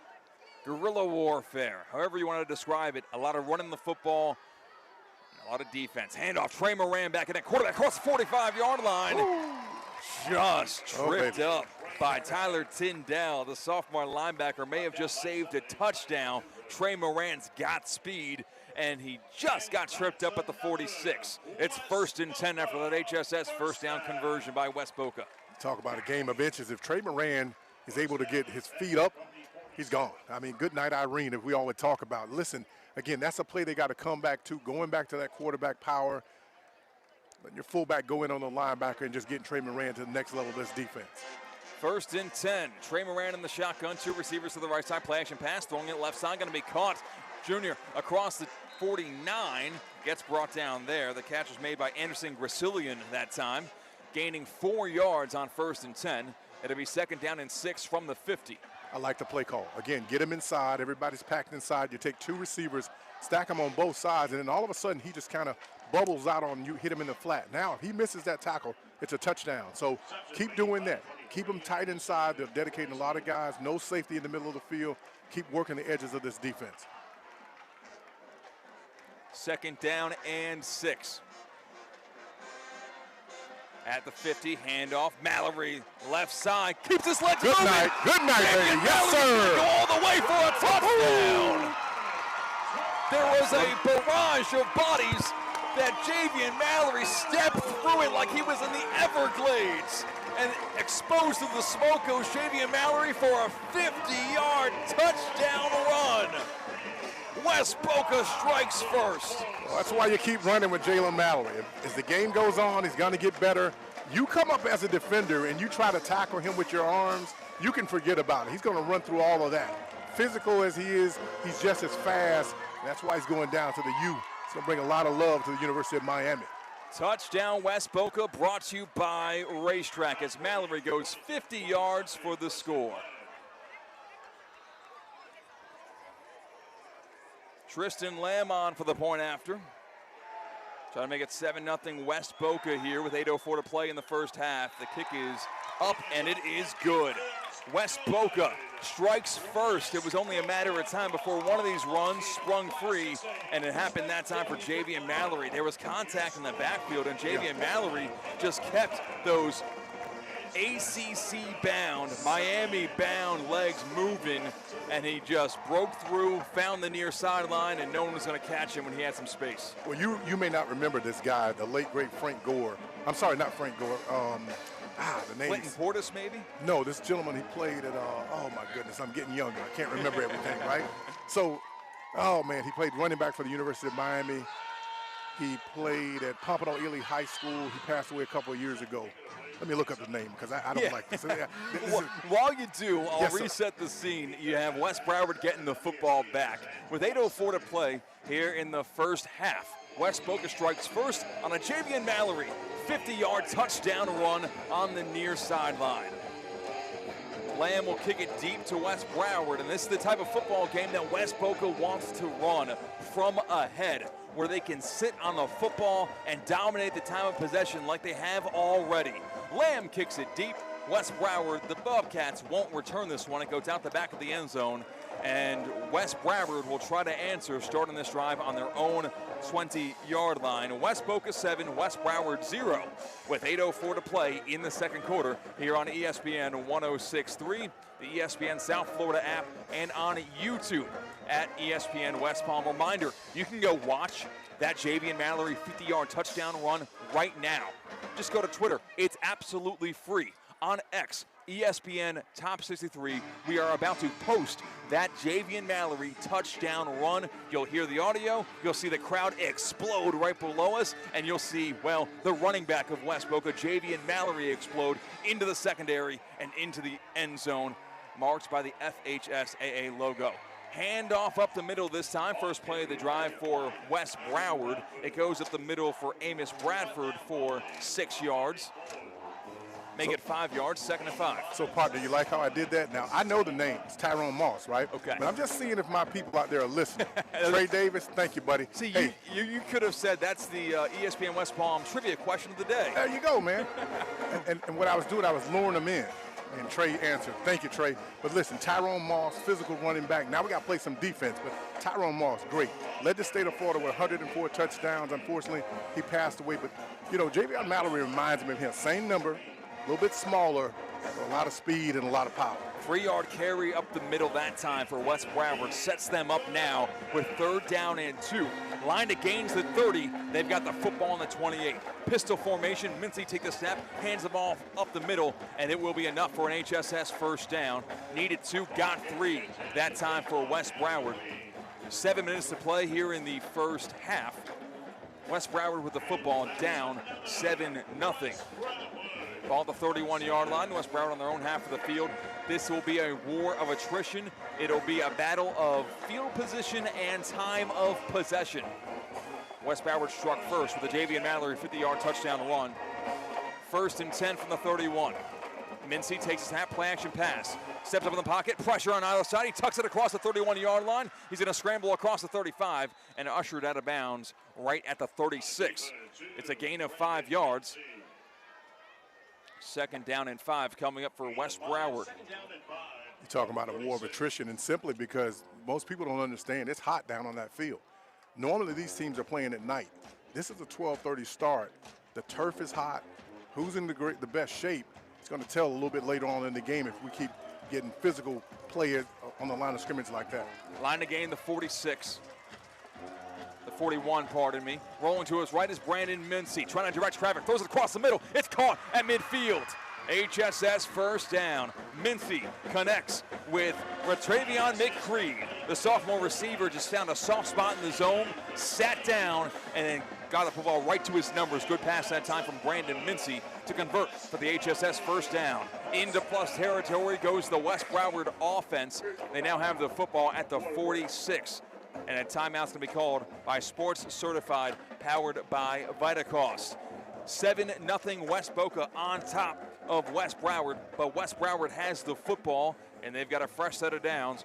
1st and 10 coming up for the Bobcat offense. Today's game in the 2025 FHSAA Class 1A State Championship game is sponsored by the Florida High School Athletic Association. The FHSAA is a democratic organization with a membership of more than 800 middle and senior high schools, all committed to ensuring that Florida's student athletes can compete fairly, equitably, in an educational environment. The Florida High School Athletic Association, building leaders through teamwork, sportsmanship, citizenship. And also, we will return to play here at the 46-yard line. West Broward with the football at their plus territory spot. Down by 7 at Pitbull Stadium. Pistol formation, Mincy motions over his tight end to the left side. Big-bodied Amir Lane that side. Handoff, gaining 2 yards to the 44. So if I'm West Boca, I don't mind them throwing the ball down the field. Every now and then we're going to make the tackle. We got to rally to make the tackle. But what I want to do with Mincy, I want to keep him in the pocket. And if he does escape, make him go to his left, because as a right-handed quarterback, it's a little more difficult to throw the ball down the field. But just stop this running game up front. You got to give them 1 or 2 yards every run. Don't allow them to make any big runs. Amos Bradford directly to the left of quarterback Brandon Mincy, the senior leader. Takes a snap, and now Mincy looks left, throws in the left side flats behind the line of scrimmage, and out of bounds. The first man to the football that time was West Boca's Damari Jerry, and the second head to the football for West Boca, eventually forcing him out of bounds, was Larry Morgan, that junior cornerback. Only a gain of a yard. It'll be 3rd down and long coming up for West Broward. Line to gain is the 36. This is that second dimension of West Broward's offense that we haven't seen from West Boca so far today, and that's the aerial assault. Empty set, passing down, trips right for quarterback Brandon Mincy. Line to gain is the 36. Mincy drops back to pass, looks right, throws it across the middle, going to be caught at the 40-yard line. 2 hit, balls to the ground. West Boca scoops it up, and there it goes across the 50. 1 man to beat across the 40-yard line. Big block at the 30. Stiff arm, Touchdown. still going. Touchdown. It was scooped up by Trey Mitchell, and Trey Mitchell goes all the way for 6. Touchdown, West Boca. The Bulls double up their lead with 5:22 to play in the second quarter. It's West Boca 13, West Broward 0. A touchdown brought to you by Racetrack. Scoop and score, Trey Mitchell. That's why I told you, I'm okay. You can throw the ball down the field, but when you catch the football, we're going to come up, I say we, but West Boca's going to come up with bad intentions. And if you come up as a receiver and you're not holding on to the football, they're going to lay the wood to you. Ball comes out, scoop and score. Great job of blocking down the field as well. Yeah, providing the convoy was Jaden Broadnax. Without Jaden's block, this is not a touchdown. This is a red zone possession, but he lays the wood, and the convoy eventually allows Trey Mitchell to make his way to the end zone. Snap, hold, kick is up, and the kick is good. Like, if you live in West Palm Beach, you see Southern Boulevard sometimes gets blocked by the law enforcement when they've got VIP personnel making those roadways. That was the West Boca defense getting Trey Mitchell into the end zone for a scoop and a score. It looked like for a second it was going to be a 3rd and 7 conversion for West Broward, and it was for a split second. That was until Trey Mitchell scooped at the football after a couple of Bulls sandwiched the receiver, and he picked it up for 6. 14-0, West Boca on top of West Broward here on ESPN 106.3. Yeah, Mincy did something that most quarterbacks don't do. He almost stopped that play, actually grabbed the face mask, but the officials didn't make the call. But nevertheless, it's a touchdown. That's how you have to play defense. Give them everything in front, keep it in front of you, but you've got to make the play when you have to. Come up and make the tackle. Again, jar the ball out and try to make sure you can get the ball back for your offense. Tristan Lamb will kick this one away. West Boca scores one with the legs of Javian Mallory, and it's been well documented how stout that defense is, even without Xavier Reed. That defense can cause problems, and they can put some points on the board too. They do that time to double up West Boca's lead. Lamb kicks it deep out of the back of the end zone for a touchback. Welcome back, Snowbirds. Time to trade your coats and hats for swim trunks and sunscreen. Get your home ready for company. Before family arrives and the toasts begin, make sure your home's water is in tip-top shape. Hard water, hidden minerals, that can leave spots on your dishes, dull your laundry, dry out your skin. Not exactly festive. The holidays are stressful enough as it is. So enjoy the peace of mind and let the experts at Culligan worry about your water so you don't have to. Or fellas, if you're still looking for a great gift for your special lady, trust me, get a Culligan water system. Schedule your free water test today. Visit Culligan.com. Again, that is Culligan.com to schedule your free water test today. Thank you to Culligan for supporting high school athletics across Palm Beach County and the Treasure Coast. 1st and 10, West Broward now finds themselves behind by 14. Jet sweep handoff, no, it's a counter. Left side, big hit in the backfield, and a tackle for loss. Slamming the door shut was Amari Ford. What a tackle off the edge. Yeah, I think Ford's okay. We went down on the sideline, concerned about his head, hit the ground, forget about it. He said, don't worry about me, coach. I got this. Coming up from the secondary, most little DBs don't like to make tackles. Ford put his helmet right where it should be, right on the football, almost jarred it out there. Yeah, he was trying to wash the entire defense to buy the fake jet sweep, and Amari Ford stayed home. He stayed disciplined, and he took care of his tackling responsibilities. It's a loss of 1 at the 19-yard line, 2nd and 11 now. Carey left side, past the 20 and brought down past the 25-yard line. Eventually making the tackle was Makarion Owens. Adderley was on the tote that time. It'll be 3rd down and 4. C-Cat, you think defense doesn't travel? Last week, West Boca goes to Suffolk Armwood, who's averaged 51 points plus per game. In 8 games, they had 7 shutouts, only giving up 7 points. They held them to 13 points last week, and as you mentioned earlier, won it on a Javion Mallory run around the left side late in that game. 3rd down and 4, pistol formation, handoff left side. West Boca is there, but a broken tackle across the line again at an HSS 1st down to the 35.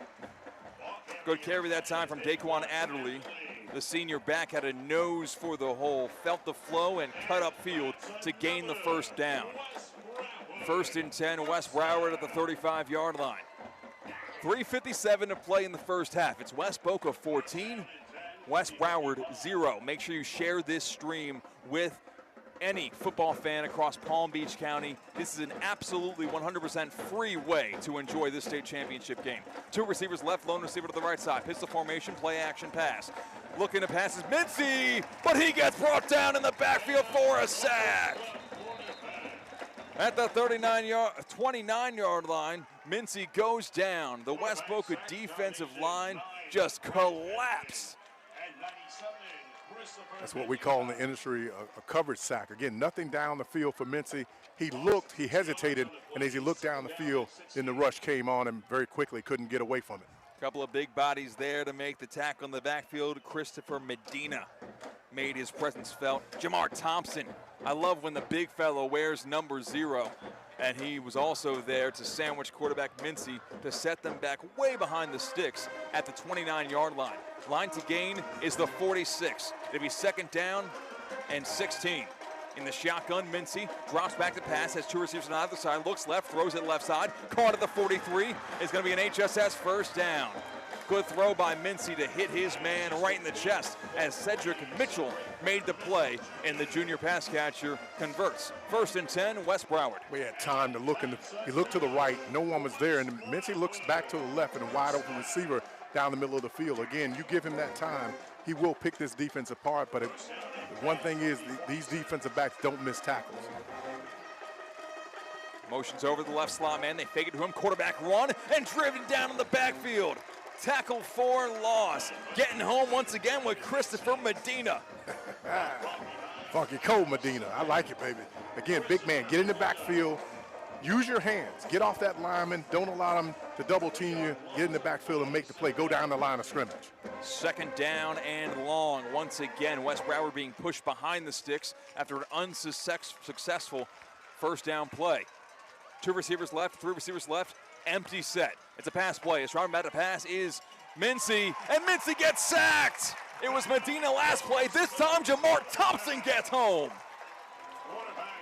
Going the wrong way are the Bobcats offense. Yeah, 2 guys very active inside. Medina, and as you said, Thompson, getting off these blocks because guys are trying to double team them, that they're using their hands, fighting through these blocks, beating guys at the line of scrimmage, pushing them back into the quarterback, and Mincy has nowhere to go on that play.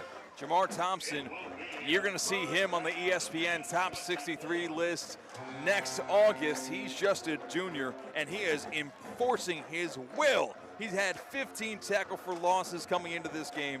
He had 4 sacks coming into this game, and those numbers are upticking in the right direction. 3rd and very long. They eventually spot that football at the 32-yard line. Line to gain is all the way up across midfield to the 46. And a timeout's called, brought to you by Sports Certified, powered by Vitacost. We're going to stay right here. Quick word from Moss Plus by Messi.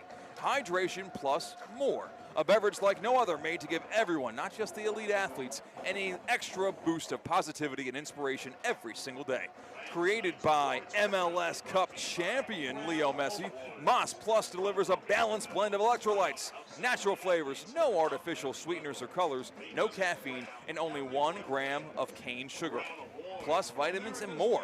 No compromise on quality ingredients and amazing taste.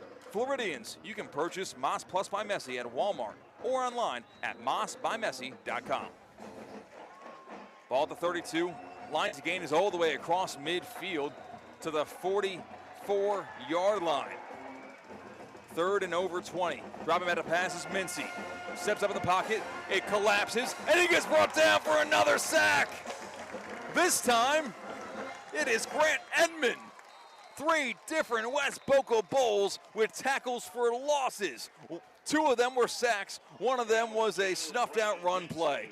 4th down and very long, and West Boca forces another punt for West Broward. They do, and they call a timeout there. Good call by Dylan Potts, preserving the time here, 1:24. Try to get another score here before the end of the half. West Broward is going to get the ball coming out, but you want to try to get all the points you can to separate yourself. One thing you notice here in the first half is that everything has been kept in front of them. They don't allow West Broward to run down the field, no run after the catch. That's how you have to play defense. 1:24 to play in the second quarter here at Pit Bowl Stadium. My name is Christian Catt on the call alongside the coach Jimmy Bell for the West Boca State Championship game in Class 6A. Timeout called by West Boca, brought to you by Sports Certified, powered by Vitacost. 14-0 West Boca on top of West Broward. And as Coach alluded to, West Boca is going to try to get the football back and score going into the halftime break. Back deep to return this punt is Tegan Brisky. And Tegan Brisky nearly sprung one free earlier on a punt that was returned and then eventually brought back due to an unsportsmanlike conduct penalty. And the punt is nearly blocked, but it gets away, and it will go out of bounds before the 45. And for reference, it will go out of bounds before what would have been the line to gain if they had gone for it on 4th down. So at the 45-yard line, on their own half of the field, West Boca will take over. Jumping into the block and nearly blocking it, it looked like it was Grant Edmond who touched the clouds, but somehow didn't touch the football. 1st and 10, West Boca. West Boca has no timeouts remaining, if that is correct on the scoreboard. Yeah, that's right. 1st and 10, Bulls offense. Amari McNeil in that quarterback for the Bulls. 3 receivers to the left, play action pass. McNeil trying to air it out, and he gets sacked and fumbled. Ball's loose, picked up by the Bobcats, and they're in business at the 27-yard line. Turnover. Joshua Cruz was there for the Bobcats D. Scooping the football up, looks like it was Isaiah Lopez. It was actually Lopez on the sack fumble. And scooping it on up after the fact, you flip the names. It was Joshua Cruz. So West Broward will take over deeper into West Boca territory than they have been all game long. The officials are talking about it, but it really was a no-doubter, I think. That ball was a sack fumble every step of the way. Yeah, and I tell you what, Daquan Bradley on that play, the big offensive lineman, he got beat on that play initially. He was the one that made the tackle, grabbed the jersey of the guy who scooped up the ball. Again, if you don't make that play, it's a clear touchdown. He's going to scoop and score. Officials deliberating at the 40-yard line, right at midfield on the 5, on the very cool, how they repainted Pit Bowl Stadium. It says 3, and then for the 0 and 305, it is the FHSAA State Championships football logo. And a defensive hold is going to be called against West Boca to wipe away the sack fumble. Yeah. Wow. So it was never deliberating on whether or not it was going to be the ball out or incomplete pass. No, there was a flag thrown that nobody saw up on this sideline. A penalty called against West Broward. What a massive break. And the coaches are frustrated on the other side, and I can understand why. Again, we didn't see the flag. Normally we catch those, but they got a hold and the head coach pulled them off the field because they were getting ready to get an unsportsmanlike conduct as well. So not only is it not a turnover and West Broward taking over inside the 30-yard line in plus territory, that hold advances the football 10 more yards.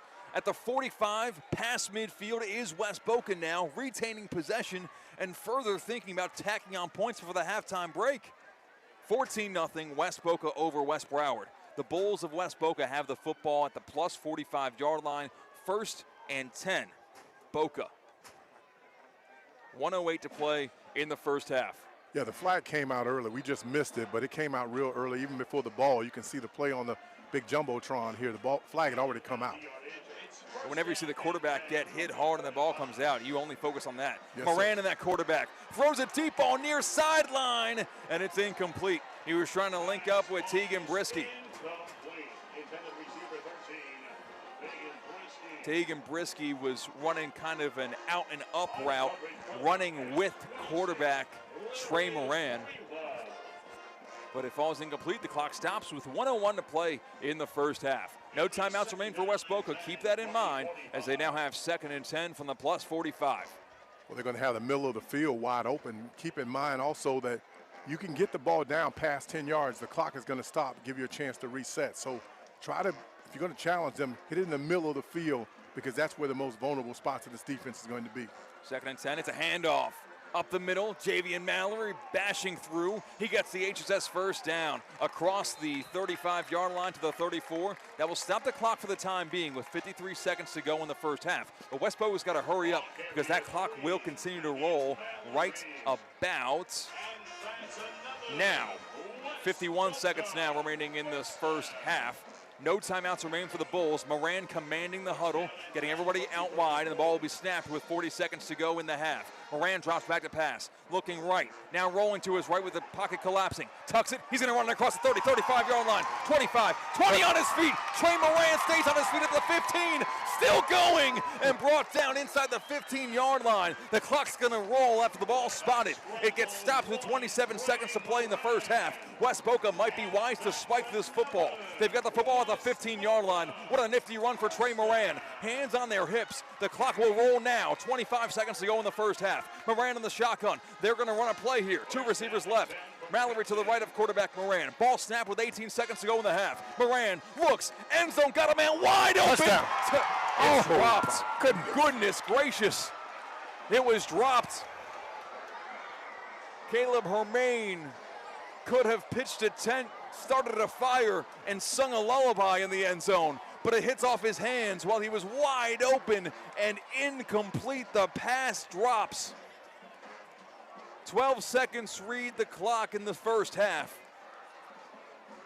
Yeah, Caleb Hermain, he knows too.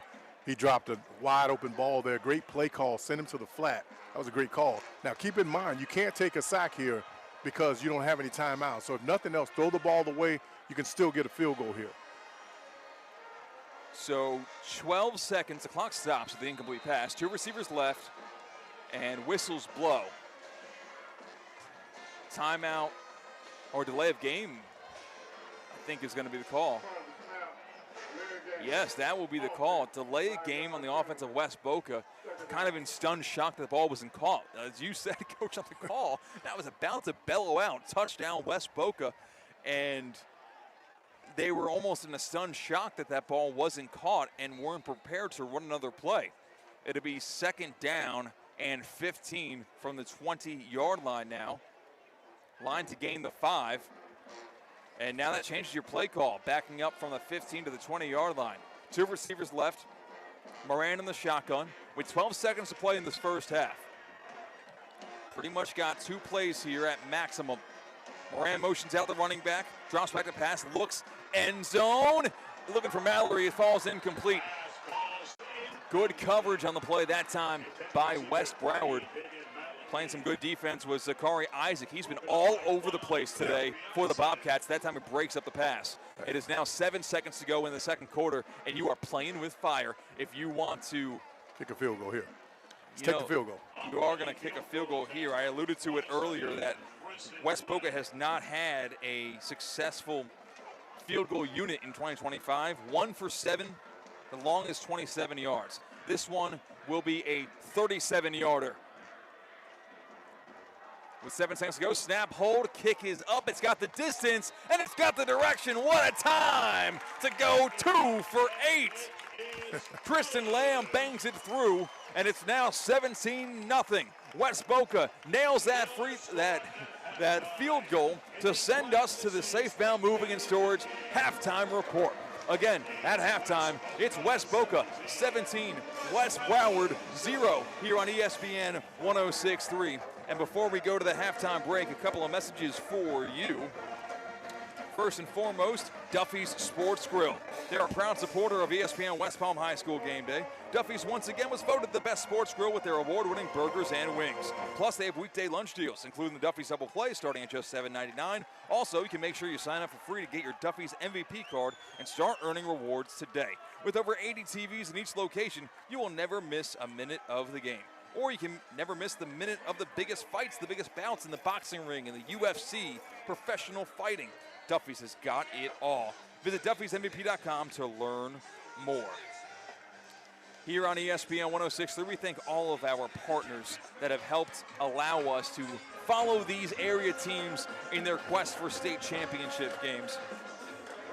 17-0, West Boca on top of West Broward here in the Safebound Moving and Storage halftime report.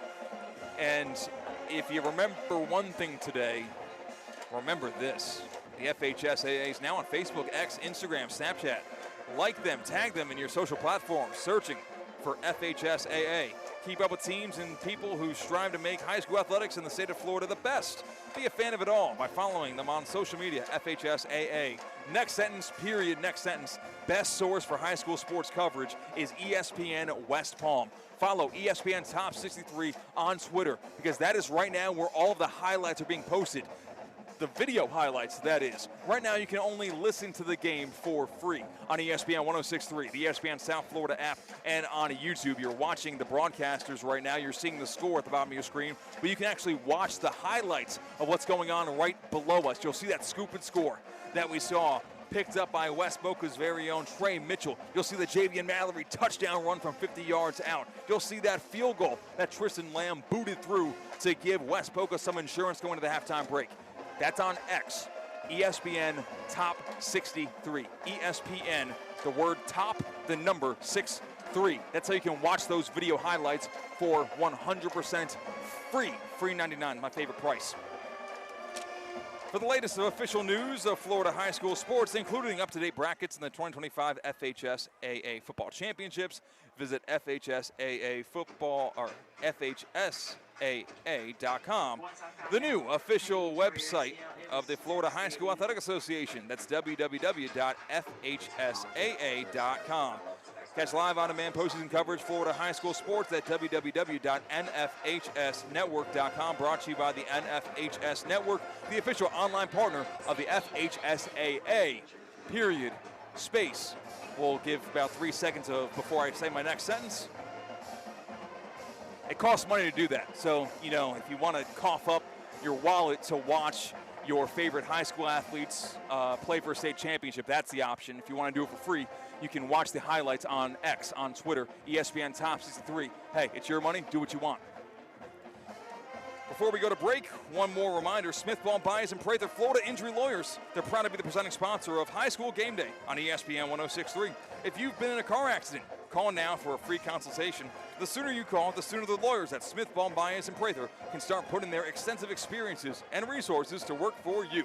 You don't pay anything unless they make a recovery for you. You can call right now, 500-HELP, 500-HELP. With Smith, Ball, Bayas, and Prather, help is just a local phone call away. Offices in Palm Beach Gardens, Boca Raton, and Port St. Lucie. We're going to be back in 6 minutes. We will break down what went down in the first half of this 6A state championship game at Pit Bowl Stadium, where West Boca leads West Broward 17-0 on ESPN 106.3. Hi, this is Scott Smith with Smith, Ball, Bayas, and Prather, Florida Injury Lawyers. We are a Florida civil trial law firm that specializes in the areas of personal injury and wrongful death. Our offices are located in Palm Beach Gardens, Boca Raton, and Port St. Lucie. Our lawyers have litigated thousands of matters at the Palm Beach, Martin, St. Lucie, and Indian River County courthouses. Our lawyers, paralegals, and other numerous members of our legal team live in Palm Beach County and Treasure Coast cities and towns such as West Palm Beach, Port St. Lucie, Lake Worth, Palm Beach Gardens, Palm City, Jupiter, and others just like you and your families. We are a statewide recognized law firm, but it is your community and your families that we live and associate with on a daily basis. Our most satisfying achievement is when we know that our legal power has helped a fellow member of our Palm Beach County and Treasure Coast community secure a fair and just huge result. If you've been injured, the lawyers at Smithball, Bayas, and Prather will help. Call us at 500-HELP, 500-HELP. With Smithball, Bayas, and Prather, help is just a local phone call away. Offices Palm Beach Gardens, Boca Raton, and Port St. Lucie. My name is Whitney Allen. I am a widow. My husband Ryan died. We never thought in a million years we'd have to use life insurance. The unexpected happened. With Ethos, it is so fast and easy. It's 100% online. You can get a quote in seconds, apply in minutes, and get same-day coverage. No medical exams, and you can get up to $3 million worth of coverage through Ethos. Get your free quote at ethos.com/game. That's ethos.com/game. Time spent on application may vary. Online health questions required. It's RSV season. Is your baby protected? RSV is the #1 cause of hospitalization in all infants. Protect your baby from severe RSV with an immunization. I think he's having trouble breathing. A vaccine during pregnancy or preventive antibody is now available. Help prevent RSV before it happens. Learn more by visiting lung.org/RSV. Furnished by the American Lung Association. Mas Plus by Messi is hydration plus more. A beverage like no other made to give everyone an extra boost of positivity and inspiration every day. Created by Lil Messi, Mas Plus delivers a balanced blend of electrolytes with natural flavors, no artificial sweeteners or colors, no caffeine, and only 1 gram of cane sugar, plus vitamins with no compromise on quality ingredients. Floridians can purchase Mas Plus by Messi at key retailers across Florida or online at masbymessi.com. Ready to take on any terrain? The all-new 2025 Defender 110 P300S is here. Built for those who crave adventure without compromising on luxury. Lease the powerful 2025 Defender 110 P300S for just $849 per month for 36 months. Whether you're tackling the toughest roads or cruising the city, the Defender is ready for it all. Don't wait. Visit Land Rover Palm Beach today and experience the Defender like never before. Terms and conditions apply. See dealer for details. Tired of being sidelined by a sports injury? Get back in the game with Baptist Health Orthopedic Care. Whether you're a professional athlete or even a weekend warrior, you can get back to doing what you love with our compassionate orthopedic team. Experience a new level of care and get back to your best. Welcome to being treated like a pro. Make an appointment today at baptisthealth.net/ortho or call 833-556-6764. To help those who want to be helped but may not be able to afford it.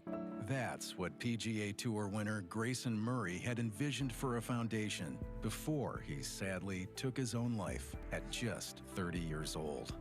His parents channeled their grief into creating the Grayson Murray Foundation, carrying out his vision to help those struggling with mental health and addiction. To donate and learn more, visit GraysonMurrayFoundation.com.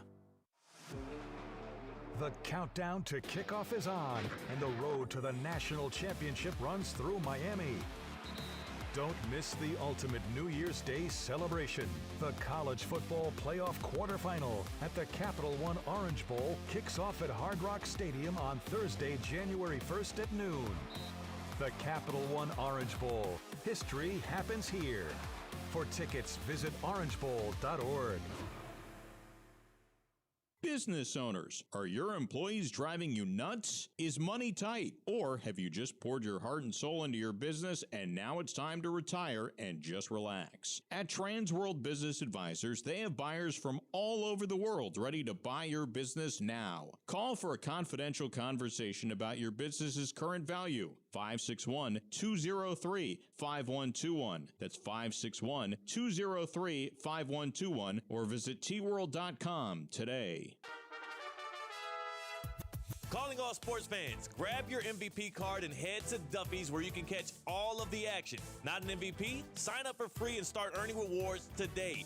Duffy's is voted the best sports grill year after year with their award-winning burgers and wings. Don't forget about Duffy's famous 2-for-1 drinks all day, every day. And with over 80 TVs in every location, you'll never miss a minute of the game. Visit Duffy'sMVP.com to learn more. Duffy's, our game is always on. At St. Lucie Battery and Tire, batteries came before tires. We've been selling and servicing all types of batteries for over 50 years. So when you need a battery for nearly anything, we have it, as well as the fast, professional installation you need. We carry premium batteries for all your needs: automotive, commercial, marine, RV, and specialty. We also offer delivery and on-site installation, serving our customers quality products for over 50 years in the home of honest, reliable service. Go to slbt.com and book your next appointment. In sports and in life, how you move matters. So when injuries or pain get in the way, the orthopedic specialists at HSS Florida provide world-class care to get you moving again. From non-surgical and surgical care to personalized rehabilitation, HSS Florida offers the same quality and expertise you expect from HSS, the world's #1 in orthopedic care. With 2 convenient locations in West Palm Beach and Wellington. Learn more at hss.edu/Florida. Choose better, move better. You're listening to ESPN West Palm High School Game Day, presented by HSS Florida. Choose better, move better, and supported by Smith, Ball, Bayas, and Prather. Where we're coming to your city. It is a Safe Bound Moving and Storage halftime report. My name is Christian Catt on the call, alongside the coach Jimmy Bell for this FHSAA Class 6A state championship game between the West Boca Bulls and the West Broward Bobcats. West Boca trying to go back-to-back as state champions in this class. They won here last year against Osceola in really commanding fashion. They beat Osceola 26-7. But every West Boca Bull who put points on the scoreboard is not on this roster. Yeah. Everyone has had either transferred or graduated or was injured. Like Javian Mallory was on the roster, but he didn't score a touchdown because he didn't play in the game. But these newish look West Boca Bulls are taking care of business here early. And, Coach, it's got to start with the defense, right? Scoop and score from Trey Mitchell, scooping it up at the 45-yard line and taking it 55 yards to the score on what would have been a first down conversion by West Broward. That really, I know it was the score that turned a 7-0 lead into a 14-0 lead, but that was backbreaking for West Broward. Well, it may be the difference. Again, we talked about it on yesterday with Cardinal Newman and Pierre Wilson. I got to give him credit. He did a great job defensively, a masterful job, if you will. They've done the same thing, had the West Broward, West Boca coaching staff to Mincy in the first half, Brandon Mincy. He's so used to having a clean pocket. He's been rushed. Also, he hasn't really seen a lot downfield. Used to seeing guys streak down the field. Hasn't been there. So they're testing their patience. So far, so good. Yeah, and on that forced fumble, there were a couple of different West Boca Bulls there on the tackle. We just saw the replay on the scoreboard, one of which was Amari Ford, who had made two other tackles that were massive. One was a tackle 1 yard short of a fourth down conversion, and also Damari Jerry sandwiched on that forced fumble that was picked up by Trey Mitchell. And then those are the smaller guys, maybe the strong safeties, the defensive backs of the bunch. And then we haven't even gotten to the big uglies clogging up these running holes and seeking and destroying quarterback Brandon Mixey when he does step up the pocket. Jamar Thompson has been spectacular. Christopher Medina has been spectacular.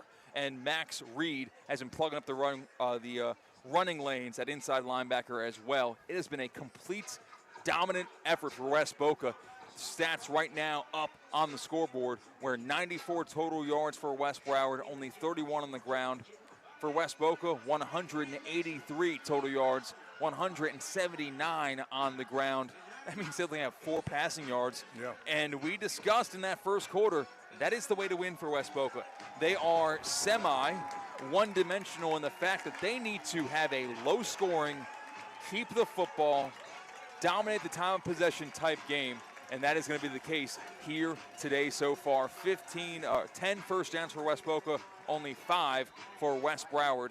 And West Boca's lone offensive touchdown was a Javian Mallory 50-yard score on the near sideline, and they capped off the first half with a Tristan Lamb 37-yard field goal. Let me go back to my man Caleb Harmain, right?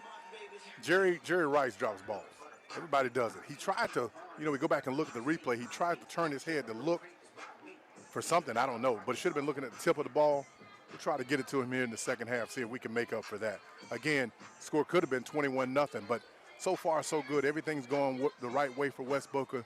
They played the game, just like you said, the way in which they should play it. Yeah, and is there any such thing as being too wide open for a wide receiver, where you just, wait a second, that was a little bit too easy, and rarely are things easy in this game we call football. So when you are given 20 yards of separation at the end of the half in the end zone, and you think, oh, I could be doing this with both hands tied around my back, and that ball hits the ground. He's caught that ball 100 times. Again, just took his eyes off the football. They do it at every level. So that's one of those mistakes that probably won't be magnified if you keep playing the way you've been playing. The most important thing, I think, here in the first half is they put pressure on West Broward they're not used to. Again, they're used to running up and down the field. I told you about their athletes, throwing the ball in space, guys running to the end zone, celebrating. It hasn't happened here in the first half.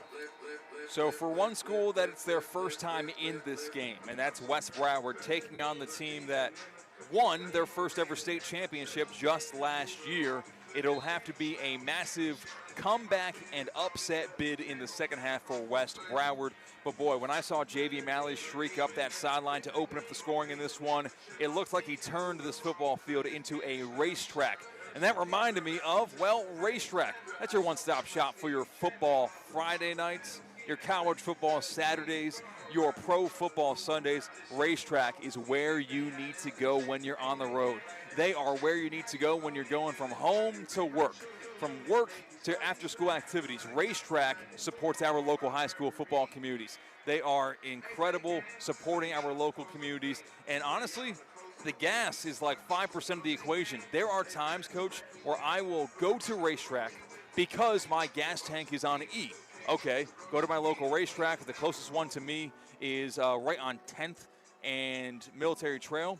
Simple drive, go there, and I will go inside, get my frozen Hawaiian punch, maybe get a hot dog or two, and then I'll get in my car and I'll drive away. And then when I get onto the road, I realize I didn't get gas because everything inside a Racetrack is that tantalizing.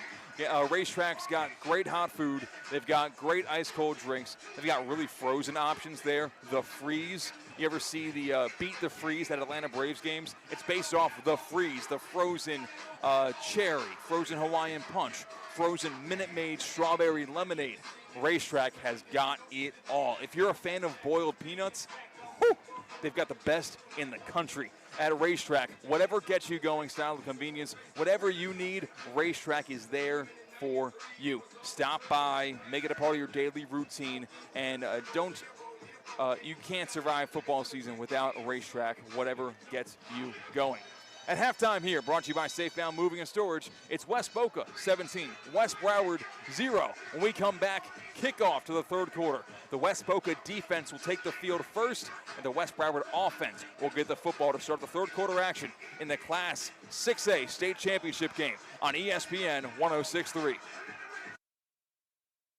Smith of Smith Ball, Bayas, and Prather, Florida Injury Lawyers. I have said it many times before, and I will continue to say it for many years to come. There is never a good time for a car accident to occur, and most certainly never ever a good time to suffer injuries in any type of an accident. The accident and its overall aftermath will usually cause pain, difficulty, and stress. Florida law allows accident victims to recover compensation for such losses, injuries, and damages. But such recovery is often not obtained easily and can require a lengthy fight with an insurance company. If you've been injured in an accident, call us now. Don't delay. The initial consultation is completely free of charge. The sooner you call us, the sooner we can put our experienced legal team to work for you. Don't hesitate or pause for another minute. Our experience, knowledge, and resources could be working for you just minutes after the call. If you've been injured, the lawyers at Smith Ball, Bayas, and Prather will help. Call us at 500-HELP, 500-HELP. With Smith Ball, Bayas, and Prather, help is just a phone call away. Offices Palm Beach Gardens, Boca Raton, and Port St. Lucie. Anajar and Levine. Call 1-800-747-FREE. That's 1-800-747-3733. ESPN 1063. WESP Jupiter, a Good Karma Brands radio station. Back here live at Pitbull Stadium, the home of the 2025 FHSAA Class 1A through 7A State Championship games. Here with the 12:30 kick, we have reached the halftime break, and we are exiting the Safebound Moving and Storage halftime report. It's 17-0 West Boca over West Broward. The Bobcats wearing their black bottoms, white tops, black helmets with their baby blue lettering will be getting the football first on offense to begin the third quarter. West Boca dominated in the first half, took advantage of a timely fumble that was returned for a touchdown by Trey Mitchell, and they used their Power 4 Miami signee power and speed of Javian Mallory to score their lone offensive touchdown of the game. Capped off that first half with a Tristan Lamb field goal from 37 yards out, and the very same Tristan Lamb kicks that one out of the back of the end zone for a touchback. West Broward takes over on their own 20, 1st and 10, Bobcats. You got to do more of the same here if you're West Boca. Keep everything in front of you. Stay with your cover two.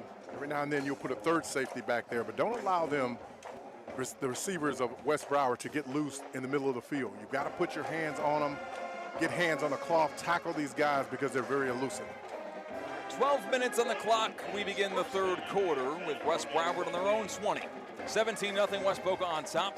Mincy takes a snap, hands the football off, left side, and that rush defense is just so stout from West Boca. They close the hole and back them up 1 yard. It's a tackle for loss, 2nd down and 11.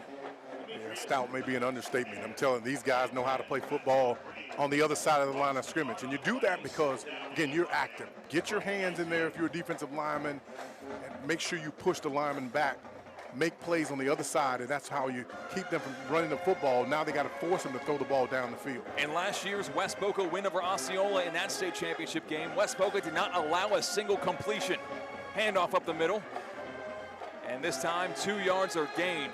Max Reed with the picture-perfect clinic of a form tackle in the hole that was opened up by the offensive line of West Broward. It'll be 3rd down and 9 coming up. Again, I repeat, last year in the state championship game where West Boca beat Osceola 26-7, the Bulls defense did not allow a single completed pass. We're seeing West Broward test West Boca a little bit more on that aspect, and West Boca's answering the call. It's a passing down here as Brandon Mincy in the shotgun on 3rd and 9, got to get to the 30. Drops it to pass, pocket collapses, throws it. It is dropped at the 31. It hit the chest of Cedric Mitchell. Receiver not helping his quarterback at all that time. He sat down at the line to gain, and he could not haul it in. It's now 4th down and 9. Punt team on the field for West Broward. Mincy had to get rid of that because Thompson was right in his face. Big number 0 put his hands up in the air and almost deflected that football. But Mincy put it right on his receiver, as you mentioned. He just dropped it. We're seeing one school that has not been here before, and a team that was here last year, and it's kind of showing on those intricate, fundamental type situations. West Boca having the upper hand through 25 minutes of play. 10:39 to play in the third quarter. Flags out before this 4th and 9 punt is underway. We're going to have a delay of game called against West Broward. That'll back them up for 4th and 14. Playing the field position game, West Boca's punt return team is just licking their chops as Tegan Brisky is setting up with his heels at the 46-yard line, short of midfield. This one's going to be kicked deep. It gets away, and it goes nearly out of bounds. It checks up, takes a West Boca roll to the 41, short of midfield. West Boca will take over in plus territory with a chance to extend their lead. It's West Boca 17, West Broward 0 in the 6A state championship game here at Pit Bull Stadium.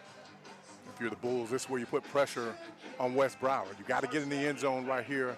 This is almost like a sudden change, if you will. Short punt, made him shake it out of bounds, but now you got to put pressure on them, score some more points to start out the second half. Started really the way you wanted it defensively. Now you got to do something on the offense. 1st and 10 from the 41. West Boca with a chance here, with the way they play these games, to deliver a nail into the coffin. 2 running backs set, 1 to either side. Now they motion over Mallory to the left side slot. Moran in that quarterback, play action pass, looking to the left side, throws into the flats, caught at the 39, broken tackle across the 35, and brought down to the 30-yard line. It's Miller on the catch, and Miller on the near conversion. Yeah, they give him the 30. It's an HSS first down. 1st and 10, West Boca at the 30. Yeah, Miller's flexing on that. He said, listen, I've been in the weight room. You see me throwing up the muscles, right? And that's what you have to do. When you run through tackles, you can do that. He's not toward the other guy, not taunting him or anything, just having fun on the sideline, saying this is how we do it. Actually, it was Anderson Gracilian on that one. Pardon my misname there. Trips right, lone receiver left. Now it's a quarterback run. Trey Moran left side, barreling forward. That offensive line gets a big push, and Moran didn't have to work too hard, just fell forward to the 24 to gain 6 yards. It'll be 2nd down and 4. You like the patience there with Moran, just getting up in there, finding a small crease, pushing, not trying to do too much. A lot of times guys want to go to the end zone every play and they fumble the football, but all he did was just lean on his guys and got 6 yards on that play. 2nd down and 4 after that 6-yard quarterback run by Trey Moran. Javian Mallory to the left of quarterback Moran. Trips right. It's going to be another handoff. Javian Mallory, if it ain't broke, don't fix it. The run game of West Boca gains 3 more yards there to the 21 before Mallory's driven backwards. It'll be 3rd down and very short. Kind of wears on the defense throughout. Again, time of possession is so important. Didn't have a big lead in terms of time of possession, but what they did was when they got the football, they got opportunities, they scored. And so that's what you have to do. You lean on your defense, and now offensively you just want to hold on to the football. 3rd down and less than a yard here for the West Boca offense. 2 receivers to the right side. Side by side are Tegan Brisky and Caleb Hermain. And now in the slot on the right side for trips will be Anderson Gracilian. Quarterback run, Moran gets past the 20. That's enough for an HSS first down. Brought down at the 19. Ran a play that's designed to get that needed 2 or 3 yards. It advanced into the red zone, and now West Boca in scoring distance. 17-0, West Boca on top of West Broward. 8:25 to play in the 3rd quarter. West Boca trying to extend their 3-possession lead. You can see the body language of West Broward so confused defensively. They don't know what to do. Again, they know they're coming downhill at you, but how do we stop this running attack? It's been very difficult to do in the first half, and even more so here in the second half. Lone receiver split out wide to the right side, and we will call a timeout for West Boca. Brought to you by Sports Certified, powered by VitaCost. Timeout called by West Boca. Smith Ball Bayas and Prather, Florida Injury Lawyers, proud to be the presenting sponsor of High School Game Day on ESPN 106.3. If you've been in a car accident, call now for a free consultation. The sooner you call, the sooner the lawyers at Smith Ball Bayas and Prather can start putting their extensive experiences and resources to work for you. You do not pay anything unless they make a recovery for you. You can call right now at 500-HELP, 500-HELP. With Smith Ball Bayas and Prather, help is just a local phone call away. Offices conveniently located in Palm Beach Gardens, Boca Raton, and Port St. Lucie. The Florida High School Athletic Association recognizes its corporate partners who help make the Florida High School Football State Championships possible. Team IP, official merchandising company of the FHSAA. Gatorade, fueling the future. Bally Sports, the official broadcast partner of the FHSAA. NFHS Network, the official online partner of the FHSAA. Max Preps, official sponsor of the Stats. Handoff left side, and nothing going there on 1st and 10. The carry went to Miller Jr., and he gets driven backwards, losing 2 yards. 2nd and 12 coming up. More sponsors for the FHSAA. Zephyrillis, the official spring water of the FHSAA. Herf Jones, the official championship ring provider of the FHSAA, GoFan official online ticketing provider of the FHSAA, Wilson, official ball supplier of the 2025 Florida High School Football State Championships. Thanks to the FHSAA for giving a mouthful to talk about. It's second down and 12 coming up for West Boca. Trey Moran's in the shotgun. He's got a receiver to the right side. Bumping into Mallory, handoff, goes Javian Mallory, dragging forward, and he gets inside the 10-yard line. Marked him at the 9. That was where they needed to go to move the chains. Will they give him first and goal? It looks like they will. First and goal, HSS first down for West Boca. Move the chains for the Bulls. It must be tough defensively. Again, you as a coordinator, you're saying, what do we do? A lot of guys coming at us. Everybody's blocking. And these running backs, they just go forward every time they touch the football. So very difficult. You got to find a way if you're West Broward to try to do something, pull the football out, but good luck with that. First drive of the half for West Boca, and they are on the move. Mallory the carry, right side, across the 10. Stiff arm at the 6, and he gets driven out of bounds at that 6-yard line. Thrown out of bounds very late, and there goes the flag on the late hit against West Broward. Jawing back and forth. West Broward can't be happy to be down 17-0 at the state championship game, and those tensions continue to boil over. So that will be more penalty yardage added on to the end of that 3 or 4 yard carry, and we'll see where they eventually mark down the penalty yardage. 6:40 to play in the third quarter. Coach, if you don't mind me asking, does that give a first down to West Boca? Yeah, it'll be a first down. Dead ball foul, first down. Out of bounds. Usually it's 15 yards, but inside it'll just be half a distance to the goal. All right, so they'll move that football inside the 5 to the 4.5, make it the 3.5 yard line. First and goal for West Boca. 17-0. The Bulls on top, looking to further their lead. 2 receivers left. Mallory in the backfield alongside junior quarterback Trey Moran. The 2 receivers split out wide. Once again are Caleb Hermain and Tegan Brisky. Both going to get press coverage. Quarterback run. Moran darts inside, and Moran gets chopped down at the 2. Second and goal coming up for West Boca. 6:30 to play in the third quarter. West Boca dominating here. Offense, defense, the works. They have not had to air the football out. It's been a steady dose of the ground game, whether the legs of Miami running back Javian Mallory, the legs of quarterback junior Trey Moran, the legs of Quentin Miller Jr. Second and goal from the 2. Moran in the shotgun, takes a snap, hands it off. Javian Mallory into the end zone. Touchdown, West Boca. It's getting late early as the West Boca Bulls now lead 23-0 with 5:56 to play in the third quarter. Just a mindset. Again, I don't know any other way to explain it to you. Dominance, dominance, dominance. Mindset up front. These offensive linemen, defensive linemen that said, listen, we're going to take this thing by storm. If you can't stop us from running the football, yeah, I want wide receiver 1 and 2, they're both out. Doesn't really matter. We're going to run it downhill, and that's the way you play football. Lamb on to kick this one through from 10 yards out to try to make it 24-0 West Broward. Technically would still be a 3-possession ball game with 3 touchdowns and 3 2-point conversions, totaling 24 points, and it will be just that. The kick's good by Lamb. It's 24-0. West Boca on top of West Broward here on ESPN 106.3. Back in 60 seconds, live on the ESPN South Florida app. Highlights on X at ESPN Top 63, on YouTube, streaming live on ESPN West Palm. Don't go anywhere. West Boca is on their way for back-to-back state championships. Colin, have you checked out Vitacost Sport Certified Marketplace? Vitacost? I love Vitacost! Right? It's a full online sports marketplace. Over 500 performance products from trusted brands like Vega, Thorne, Vital Proteins, and Muscle Milk, all free from banned substances. So no guessing, no label scrubbing, just clean fuel to train harder and recover smarter. You got it. And don't forget, save 20% with code ESPN20 at sportcertified.com. Fuel clean, train smarter. Try Sports Certified by Vitacost today. Calling all sports fans, grab your MVP card and head to Duffy's where you can catch all of the action. Not an MVP? Sign up for free and start earning rewards today.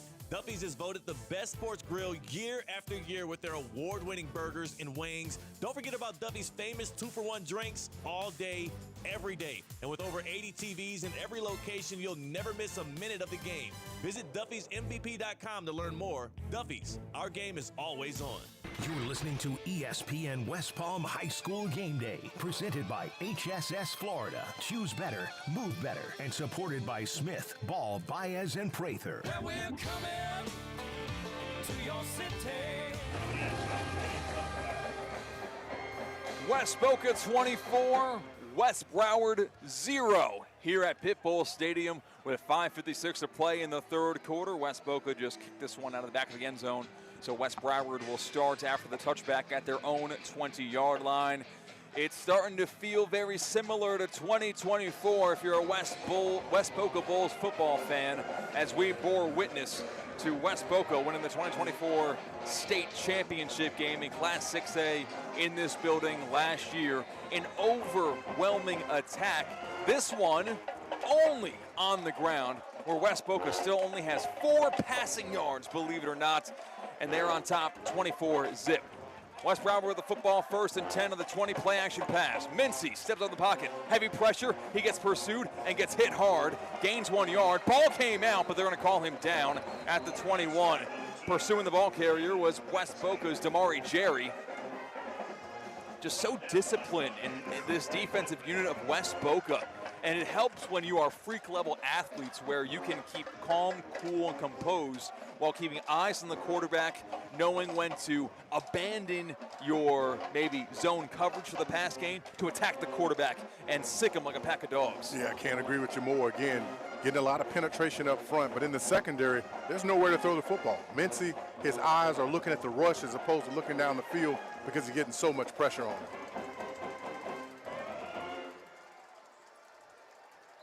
It'll be 2nd down and 9. Mincy scrambled, avoided the sack, still got tackled, but gained a yard there.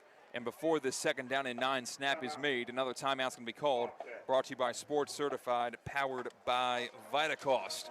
Did you hear about the Bush's Boca Raton Bowl of Beans? Well, if you haven't, you have now, because let me break it down for you. The day, December 23rd, 2 p.m. at the awesome, incredible Flagler Credit Union Stadium on the campus of FAU. The teams, they got a Power 4 team to come here to South Florida for the Bush's Boca Raton Bowl of Beans. Yeah, Louisville showing up, taking on Toledo. We're familiar with Toledo and their 2 other appearances in the Bush's Boca Raton Bowl of Beans. That game's taking place 2 p.m. December 23rd. Get your tickets at BocaRatonBowl.com. BocaRatonBowl.com. You've got to be there. It's a run left side across the 25-yard line and pushed out of bounds at the line to gain at the 30. It'll be an HSS 1st down for West Broward. Move the chains, 1st and 10 Bobcats. It does move the chains, but again, I'll take that all night long. Anytime you want to run the football, it's going to take time off the clock. It doesn't allow you to get any chunk plays down the field. I just want to keep everything in front of me if I'm West Boca. 1st and 10 from the 30. If you're wondering why you can only watch the broadcast of this game but not the game itself, it's because the FHSAA exclusively does their stuff with the NFHSS, so we're not allowed to do that. So we're giving you the best we can. The audio broadcast and video highlights are live on X at ESPN Top 63.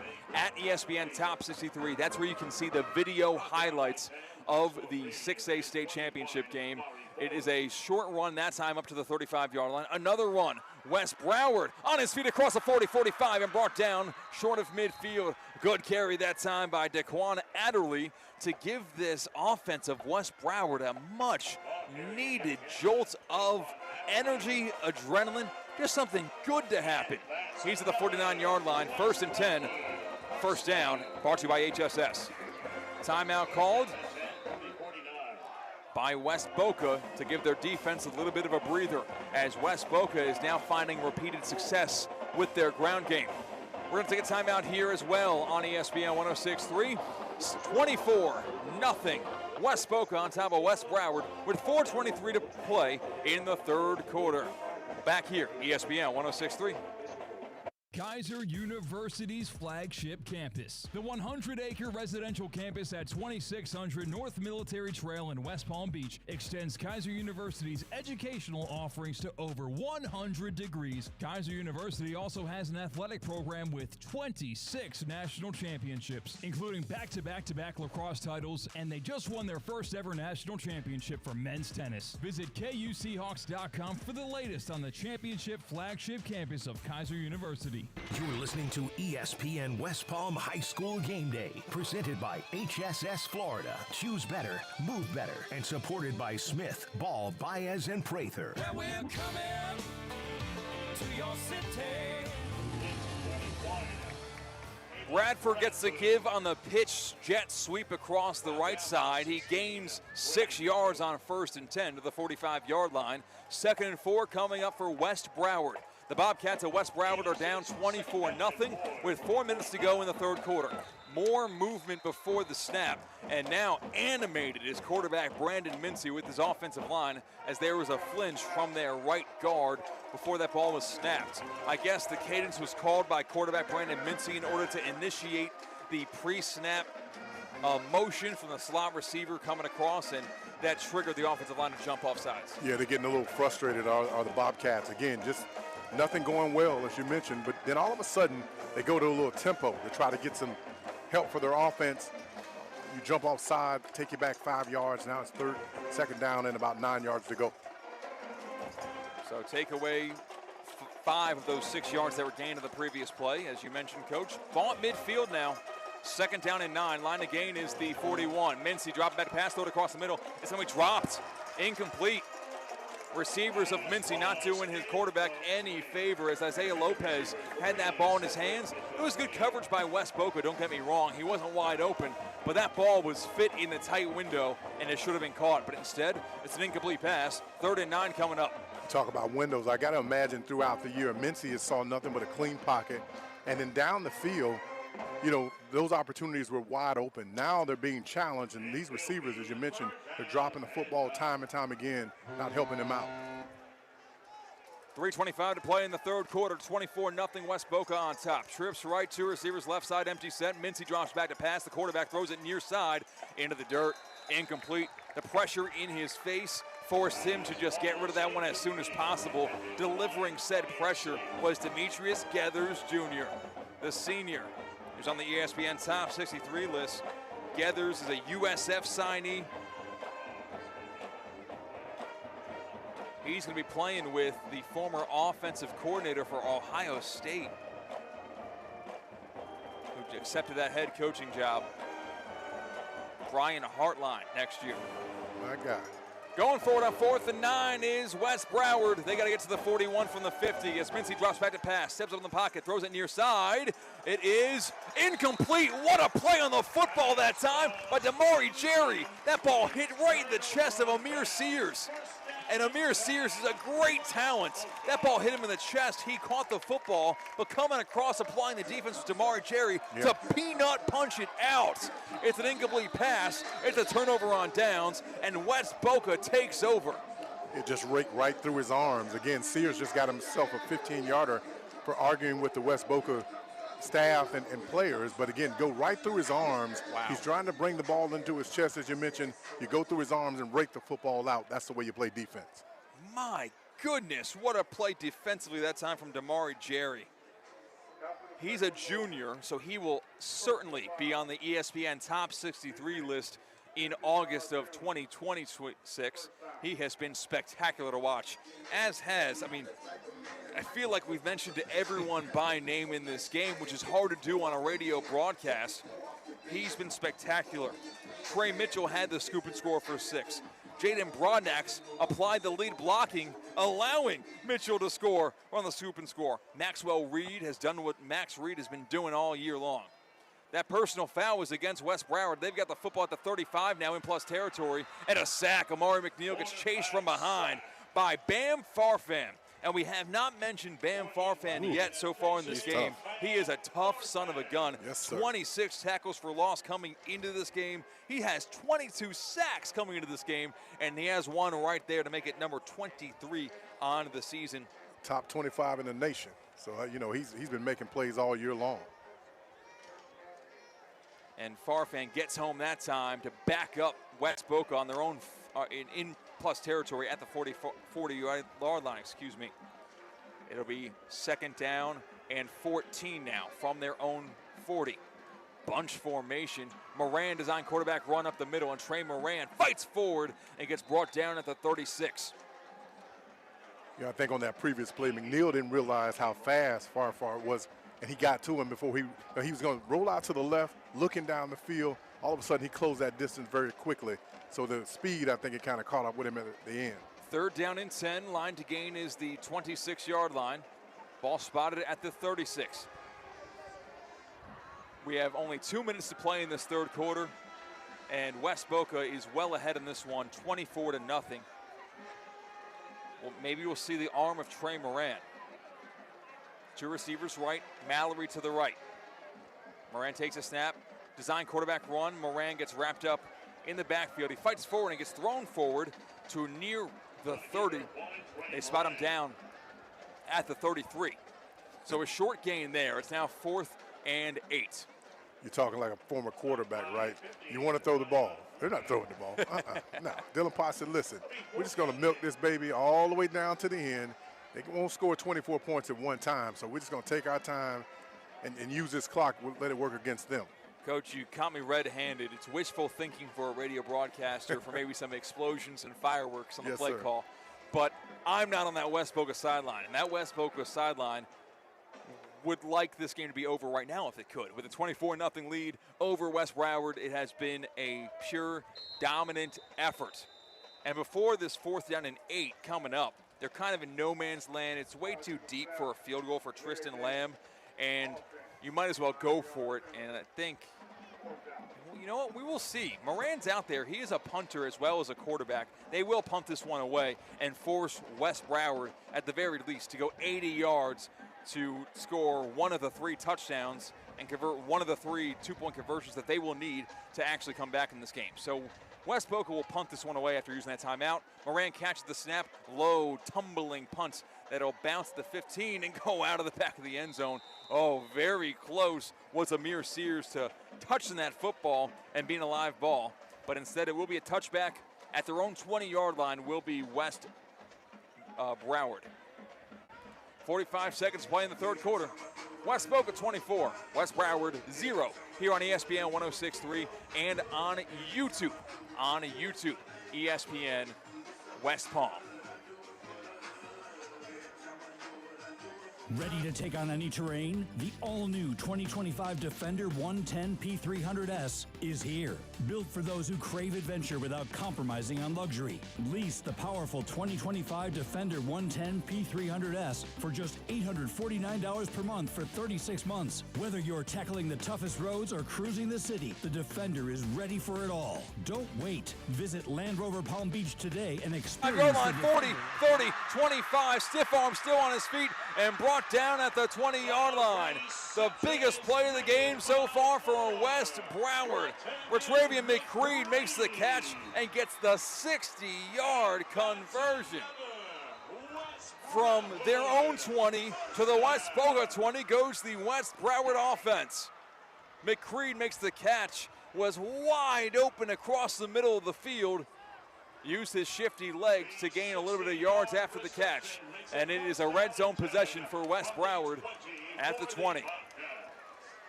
25 seconds to play in the 3rd quarter. 24-0, West Boca on top of West Broward. Trips left, empty set, near hitch route, caught at the 16, a 4-yard gain, and that'll be all as the West Boca Bulls pursue the ball carrier and stifle him right there. Broadnax wrapping him up, as was Damari Jerry. You got to give West Broward credit. They got the play down the middle of the field, previous play, but again, that was just a blown coverage. And all day long, there's been a lot of guys around the football on that play. No one was there. Illegal shift will be the call against West Broward. That will take that 4-yard gain off the board. 24-0, West Boca on top of West Broward. Back them up 5 yards and replay the first down.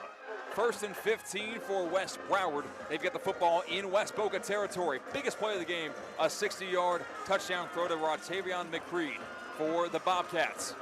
West Boca wants a shutout in the shotgun, hard count, and jumping off sides was West Boca.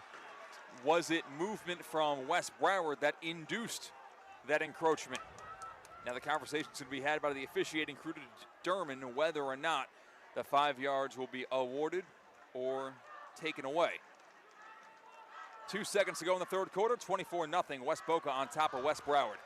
And it will be offensive false start. So now to be first down and 20 coming up for the West Broward Bobcats. First down and 20 now. Line of gains the 10. They've got the football at the 30. Going backwards after the big play of the Bobcats offense, and now we have whistles blowing because that is the end of the third quarter. Back in 60 seconds, so flip the field. West Boca 24, West Broward 0, here on ESPN 106.3. Tired of being sidelined by a sports injury? Get back in the game with Baptist Health Orthopedic Care. Whether you're a professional athlete or even a weekend warrior, you can get back to doing what you love with our compassionate orthopedic team. Experience a new level of care and get back to your best. Welcome to being treated like a pro. Make an appointment today at baptisthealth.net/ortho or call 833-556-6764.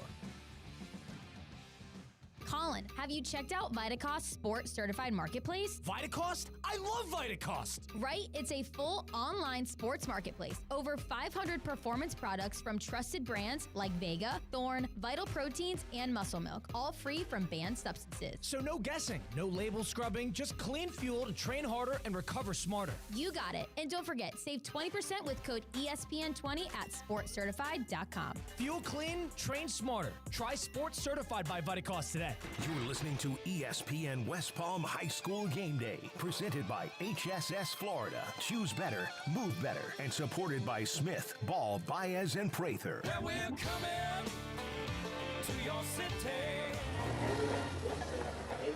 Welcome on back to Pit Bowl Stadium, the home of the 6A state championship game.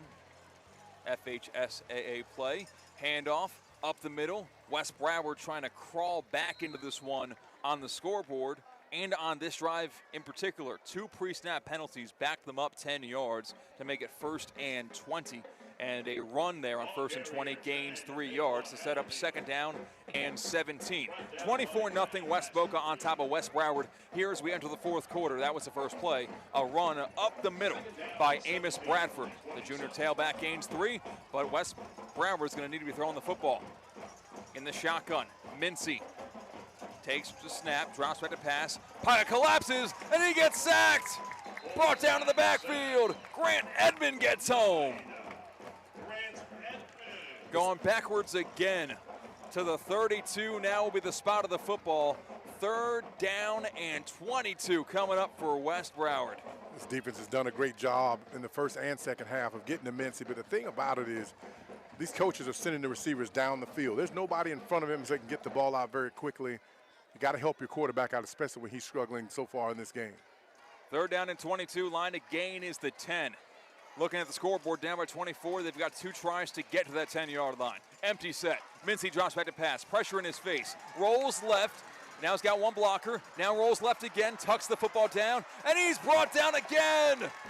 This time gains 1 yard. Not an official quarterback sack, but a couple of West Boca Bulls were there to make the tackle. Max Reed getting the credit. A great job defensively down the field. Mincy has to go out for one play because his helmet came off. But just a great job down the field of covering everybody up. Nowhere to throw the football. He's indecisive because, again, he's seeing pressure. Nobody open. What do I do? He's trying to run. Too many guys around the football to make any yards. That is massive, Coach. Does a timeout allow you to bring him back into the game if you are West Broward? Exactly. We're seeing it right now in front of us. Yeah. Quarterback Brandon Mincy tried to come back in the game. The officials said, no, off. You got to be off the play for one play, because if you're going to want your quarterback for one play in this entire game, it's when you have the season on the line with a 4th and 21 coming up. That's exactly what West Broward has in front of them right now. They have 2 timeouts remaining. I wonder if they can use a timeout in order to get the quarterback back on. Yeah, they could burn one here, but they probably won't because they need it. But you're right, it's 4th down, and this is the play of the game right here for them. 10:15 to play in the 4th quarter. The clock is continuing to trickle. And in at quarterback is going to be Amir Sears, sophomore, highly ranked nationwide. Sears sharpened pass. The lefty steps up, throws a deep ball to the end zone. Jump ball, incomplete. A better chance of making the catch was West Boca's Larry Morgan, the cornerback, the junior, but he did not haul it in. And in fact, that's better for West Boca field position that he didn't catch that football. It would have been a touchback. And instead, it's a turnover on downs. West Boca gets the football back at the 31, and now they can really start to feel it as the clock is their best friend in the world. Well, second to the scoreboard as West Boca is on top 24-0. with under 10 minutes to go in the 6A state championship game. Well, what you tell your guys on that 4th down, even if you can catch the football, just knock it down. Again, you're going to lose about, 11 yards if you catch the football. So just knock it down. Don't be selfish. Think about the team in that instance. Moran in the game at quarterback with 2 receivers to the left side. It's a design quarterback run up the middle. Trey Moran to the second level. Broken tackle 50, 45, 40. One man to beat across the 30, 25, 20, 15, 10. And he's brought down by his jersey at the 8-yard line. Mark him down at the 6. Trey Moran goes from his own 31 to a 1st and goal from the 6. Oh, great run by Trey Moran. Again, broke a couple of tackles at the point of attack, 63 yards down the field. You don't see that too often from a quarterback, but that's the way you have to run through tackles, arm tackles. Almost got away there. All they had to do was just run across the field. He would have gotten into the end zone. You know, when this game is over, we're going to give Duffy's MVPs of the game.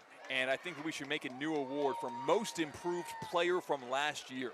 Trey Moran is unrecognizable to what we saw from him last year. He really has been spectacular to watch here tonight at Pitbull Stadium. That's the same Trey Moran that led this team to a state championship alongside Mason Mallory last year. He's doing the same with Mario McNeil. Handoff, middle, Javian Mallory, touchdown! Get used to that in this city because Javian Mallory is going to be scoring touchdowns at Hard Rock Stadium this time next year. West Boca is on their way to a state championship for the 2nd consecutive year. A 6-yard touchdown run for Javian Mallory. It's West Boca 30, West Broward 0. There was no stopping him on that play. Again, just put his pad level down. See how fast he hit the hold in? Went in there with an attitude. You're not going to stop me. Goes to the cameraman and says 1. That's 2. And I'm going to keep on counting. As long as we're able to block that way up front, I'll get in the end zone. 30-0. West Boca in command of this one. That touchdown was brought to you by Racetrack. They have whatever gets you going. Your one-stop shop for your football Friday nights. Land for the extra point. Snap, hold, kick is up. And the kick is, like everything else West Boca's been doing today, perfect. 31-0. West Boca on top of West Broward. It has been sheer domination.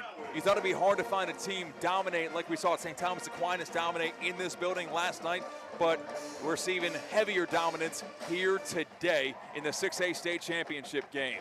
9:09 to play in the 4th quarter here on ESPN 106.3. Back in 30 seconds where West Broward will take over.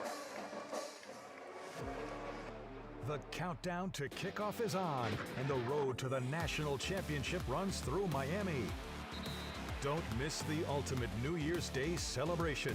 The college football playoff quarterfinal at the Capital One Orange Bowl kicks off at Hard Rock Stadium on Thursday, January 1st at noon. The Capital One Orange Bowl. History happens here. For tickets, visit orangebowl.org. Back here on ESPN 106.3, West Boca kicking this one away to West Broward. 9:09 to play in the game. West Boca is 9:09 away from another state championship here at Pitbull Stadium. Ball kicked out of the back of the end zone for a touchback. So West Broward will start at their own 20-yard line. Coach, you mentioned how many athletes that the West Broward Bobcats have. It's been big by not allowing them to return kicks. Yeah, and you just see Sears on that play threw his arms up as if to say, wow, what do we do?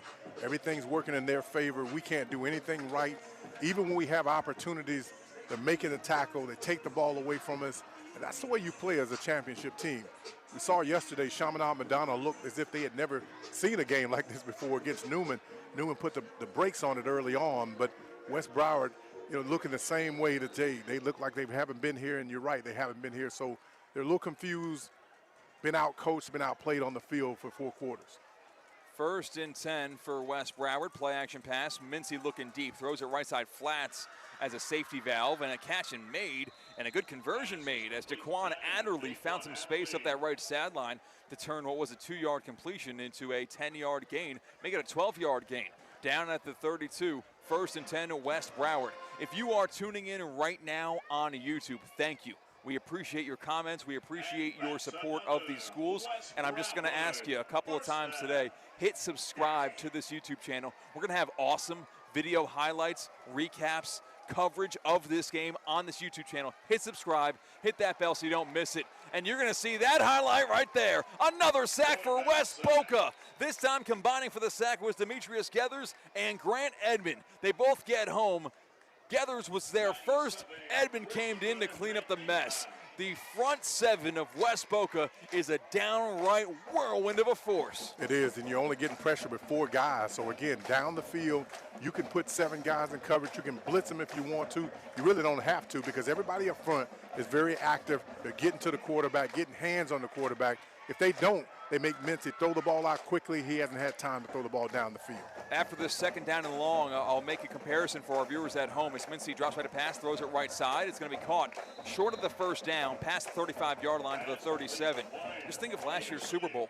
That's why the Eagles were able to dominate defensively, because they were getting pressure on quarterback Patrick Mahomes without actually having to blitz. So Mahomes is getting pressure because these guys are winning their assignments on the defensive line, but you still have 7 guys back there clogging up every receiver route. At 3rd down and 5, Mincy pressure, rolling to his right, quarterback throws it across the middle, incomplete. Whoa, Maxwell Reed nearly had an interception, and there's a flag in the offensive backfield of West Broward. That flag came out late. Do you think it was on a hit or was on a hold?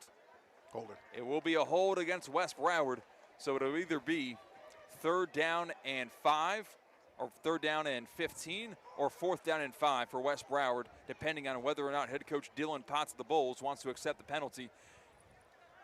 And they will accept it. And it will be a hold of the white cap, lets us know.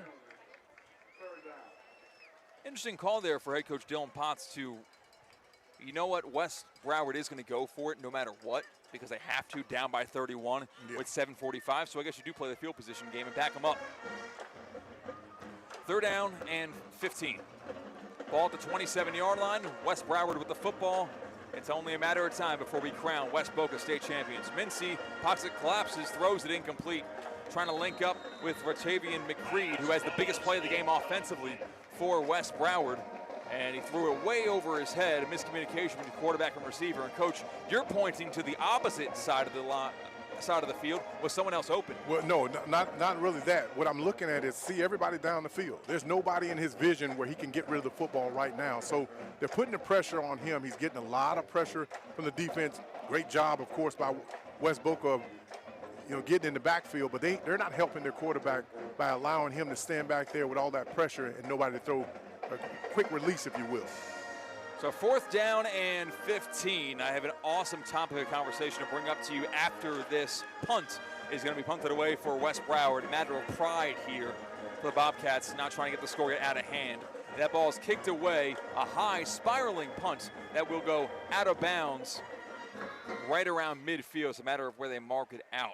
You go back to mid-October in West Palm Beach, Florida. The HSS game of the week was Cardinal Newman, West Boca. And at the time, we knew we were seeing a clash of 2 state contenders. And in 7 minutes and 29 seconds of game time here, we will be solidified in saying that we saw a clash of 2 state champions. And that's pretty cool to find out. Of course, Newman won a state championship yesterday. They did the unthinkable, knocking off the 4-time defending state champion Chaminade Madonna, who was trying to go for their 10th state championship as a program. But it was Cardinal Newman who ruled the day and got the win. Amari McNeil rolling to his right on 1st and 10, throws a deep ball at the 25, incomplete. Good defense in the play at that time in the second level by Miles Menesali. Intended receiver that time for West Boca was Zach Walls. But yes, you go back to mid-October, where at the time it felt like an upset with Cardinal Newman getting the win over West Boca Raton. And then you see Cardinal Newman beat Chaminade yesterday and think, okay, was that an upset? And now we see, no, like these are two very evenly matched team, West Boca and Cardinal Newman, and they're both going to raise hardware at Pit Bull Stadium here this week. It's pretty incredible. It is, and you think about Newman, how far that program has come. Jack Daniels has done a great job of getting some really good players into the program, and they're all buying into the system, and that's what it really takes. Because you can have a lot of all-stars, but guys have their own way of doing things. So you still have to have the right mindset as a head coach and get those guys to buy into your program. Inside run that time, the tote goes to Omari McNeil, and he was unable to gain much that time. So it was no gain, 3rd and 10. Line to gain is the 44-yard line. West Boca has the football. West Boca has a 31-0 lead over West Broward with just over 6:40 to play in the 4th and final period of regulation, as we await to crown West Boca state champions here at South Dade Kia Field at Pit Bull Stadium. 3rd and 10. McNeil in the shotgun takes a snap, drops back to pass. Trying to convert here. Throws a deep ball, going up and incomplete. And a flag is going to be thrown. Brisky was in the second level. Actually, no, there was no flag thrown. There's a little bit of a grab there by the intended receiver, Brisky, but the flag does not come out. It'll be 4th and 10 coming up for West Boca. 6:28 to play in the 4th quarter. And we're going to see 2 Palm Beach County teams get crowned state champions, which is really amazing to think for our area as a whole, knowing that if you are from the area, if you're from the 561, you do not need to make a 90-minute commute to high school in order to play football that sets you up to play at the college level. 2 state champions in 1 year. 3 state champions in Palm Beach County in a 2-year span proves that you can stay local to compete at a state level, to set yourself up to win state championships, get college offers, and sign with Power 4 schools like we're seeing here at West Boca and at Cardinal Newman. Yeah, so often guys travel, as you mentioned, south to go play. They get on tri-rail and they say, I'm going to go here, I'm going to go there. It doesn't matter where you go. If you can play, they'll find you. But you can put together something great, if you will, if you just learn how to compete mentally. That's why I say you have to have the right people in place in terms of coaches, because they have to be able to push the right buttons at the right time with their players. This punt is away from Lamb as West Boca waves the white flag on that drive with 6:19 to play in the 4th quarter. It goes out of bounds at the 16-yard line. So West Broward will take over on their own 16. Now it's a matter of pride of that defensive unit of West Boca. They want to keep that donut on the scoreboard. A donut on the scoreboard. Big number 0 for West Boca. Jamar Thompson wants to see West Broward put up 0 points in the state championship. 1st and 10 from their own 16-yard line for West Broward as we are halfway through this 4th and final quarter of regulation in the 6A state championship game. Bobcats take over. It'll be a fake pitch. Mincy drops back, throws it to the far flats, caught at the 20, and a 1st down brought to you by HSS. Good catch into the backfield from Amos Bradford for a conversion. And, Coach, you said it. Yeah. Those underneath routes, listen, it's 31-0. There's really not a chance for West Broward to win this game. Right. But the passing attack from West Broward has been just trying to hit the home run, They have not allowed Mincy to have the time to consistently throw that home run ball. Yeah. If West Broward had more foresight and flew these underneath routes more often, they might have more passing yards and more success. Mincy rolls right. Now he's looking deep, throws it. It is deflected and incomplete. Another great play on the football by West Boca's Larry Morgan. Yeah, Morgan gets himself a 15-yarder after a great play. But again, being able to throw the ball, especially in a championship game like this, giving your quarterback a chance to get his rhythm, get comfortable. You know, he's a kid. He hasn't played in this game before, and you're forcing him to do what he's done all year. Well, it doesn't work against a great defense like this. So you had to change your game plan coming in and try to help your team out a little bit. And still a great year by West Broward, but they didn't do, I think, the things that they should have done in order to help their offense, especially. 15-yard penalty after the incomplete pass on first down, excuse me. We'll move the football to the 44. HSS first down for West Broward. Short of midfield. 1st and 10 on the Broward 44. 6:05 to play in the fourth quarter. Mincy throws a deep ball near far sideline. It's caught at the 41 across midfield. If this play holds up, it's a first down, but there's a flag down. Yeah, I like what they did on the West Boca side. As soon as Larry Morgan the junior cornerback got a penalty for taunting, they took him out, put him on the sideline. This is bigger than you. We don't need you doing that. You'll be back next year. We want you to focus on what's important. Yeah, we're up 31-0, but you do everything with fidelity and make sure you stay focused. Don't try to show up the other team because you're better today. The 3 touchdowns that were scored by West Boca last year were scored by players not in this game. Mark Hannaford scored 2. He transferred over to Atlantic. Kyle Andrews is injured. He scored a touchdown, and also last year's kicker, not on this year's team. Every single point scored by last year's West Boca team is not on the field today. So fresh faces, finding the end zone, Mallory.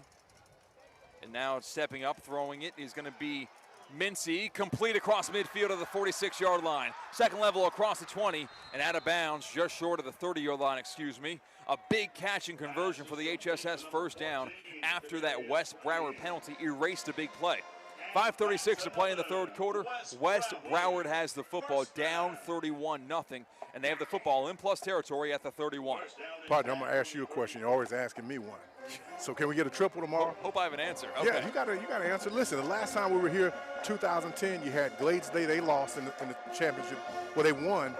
American Heritage lost in the 1A title game, and Glades Central lost in the 2A. So can we get a triple tomorrow? Completion right side. It's another HSS first down, out of bounds inside the 15 for West Broward. HSS first down, and this is me buying myself time to think about it, how I want to answer the question. I like it. Vero Beach will avoid Venice, I believe, in the 7A. They're the very dominant power. They do not play Venice. They play Lake Mary's instead, it says a lot about Lake Mary's that they beat Venice. I think Vero Beach, it's a great chance to give a championship to Treasure Coast. As Palm Beach County's got 2, Vero Beach is going to give Treasure Coast 1 if they can complete a win. I think that Vero Beach should be the favorite in that game. And a lot of it depends on the quarterback play.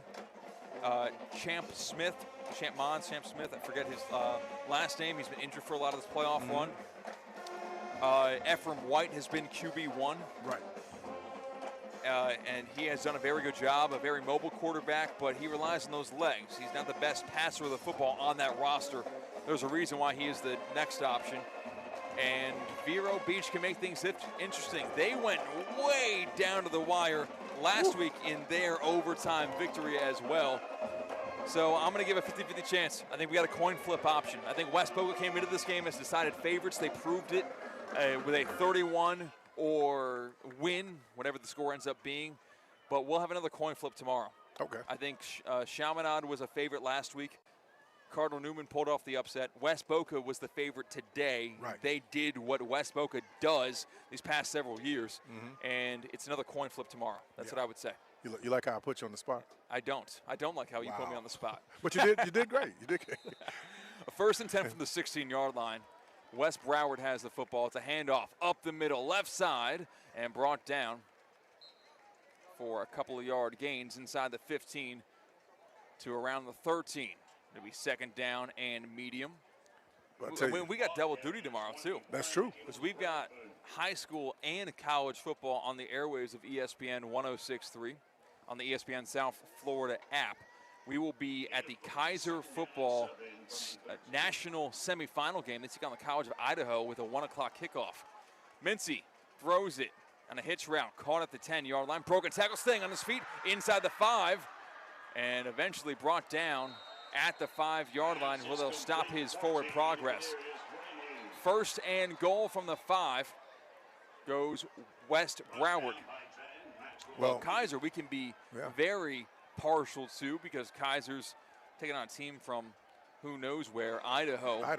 The Yotes will come to town. 2 years ago, Kaiser beat College of Idaho in the NAIA state semifinals, beat them in a touchdown game.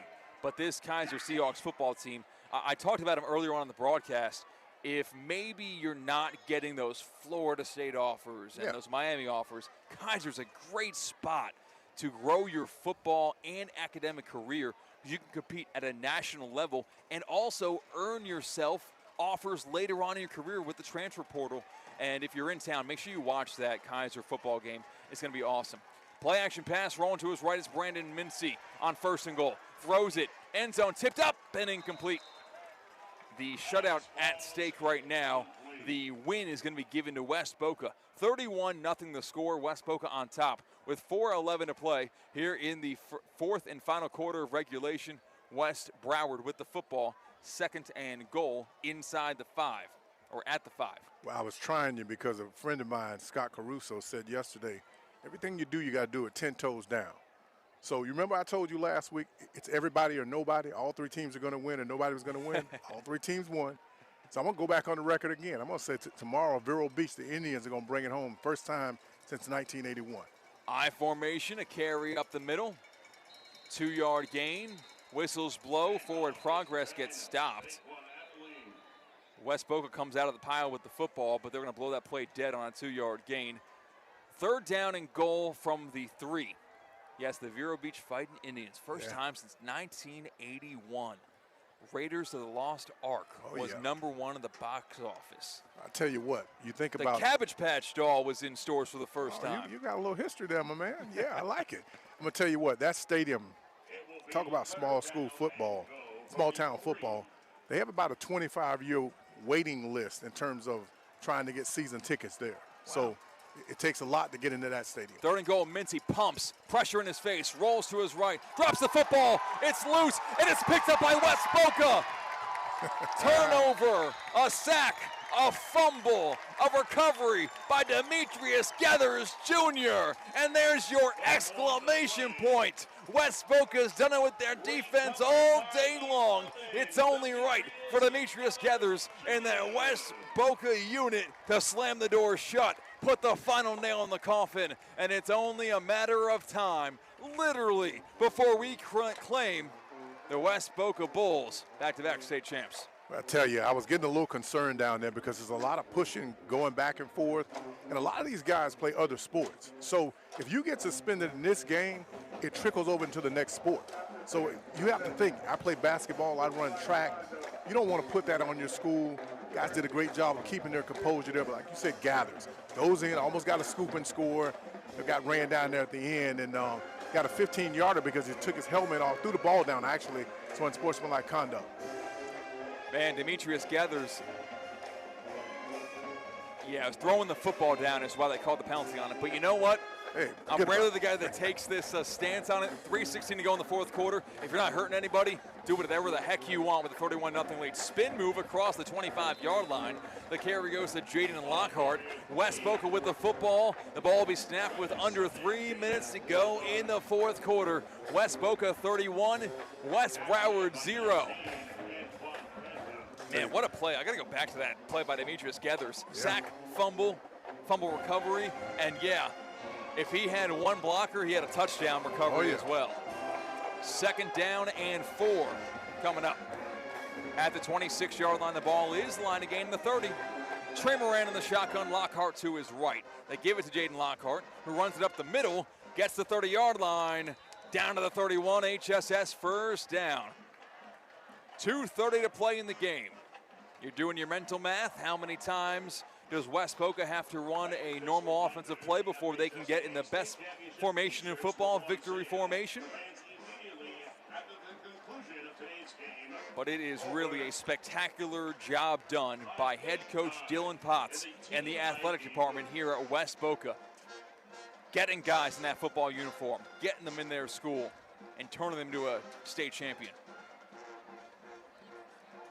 Moran, play action pass, rolling left, cuts upfield. Now he's going to run across the 30. At the 35, he gets brought down for a gain of 4 yards.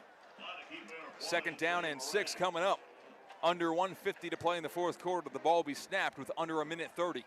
So often high school coaches, I've seen guys who were intimidated by players who've gone on to the NFL and thinking they're coming to try to take their job. And on this staff, Jacoby Ford, he is one of the coaches, former Cardinal Newman player as well.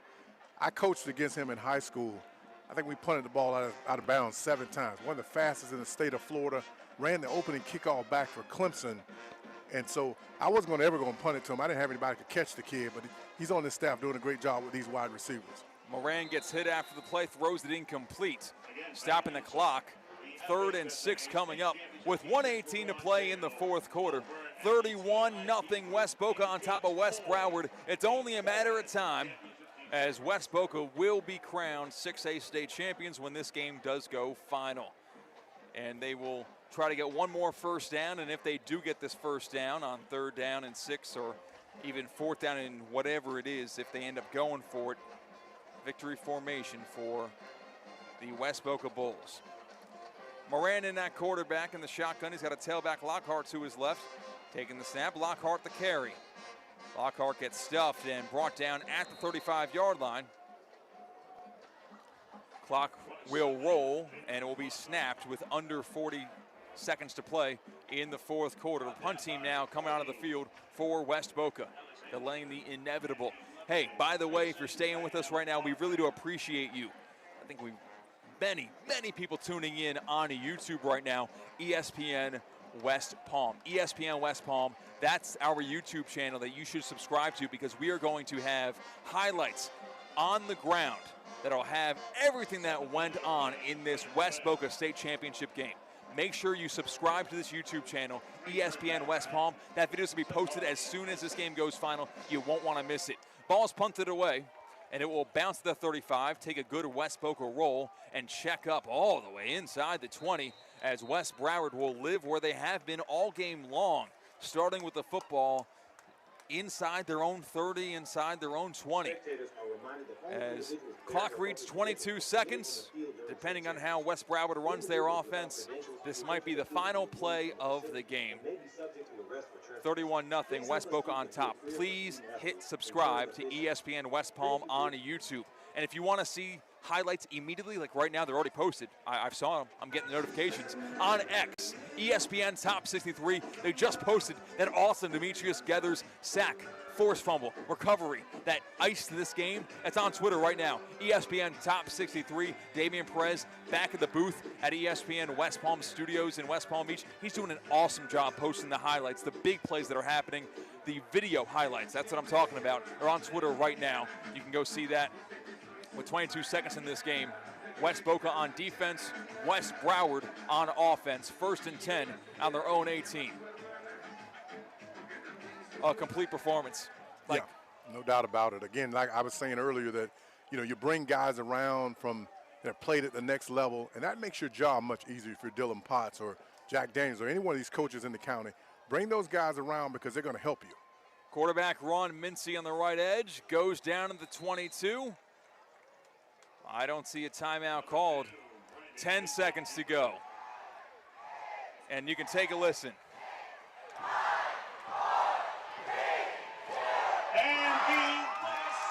Back to back. They liked it so nice they did it twice. The West Boca Bulls are champions once again in Class 6A. The 2025 Class 6A state champions are your West Boca Bulls. State of Florida, you might have a new perennial power in West Boca, Florida. They did it with class. Again, you're finding a way to get it done physically. I mean, you just line it up and said, listen, you know we're going to run, but you can't stop us. And so that's the attitude that you employ as a head coach. You get your staff around, you're smart, intelligent guys. They make your job much easier, and then your players find they buy into it, and that's what gives you an opportunity to go back to back.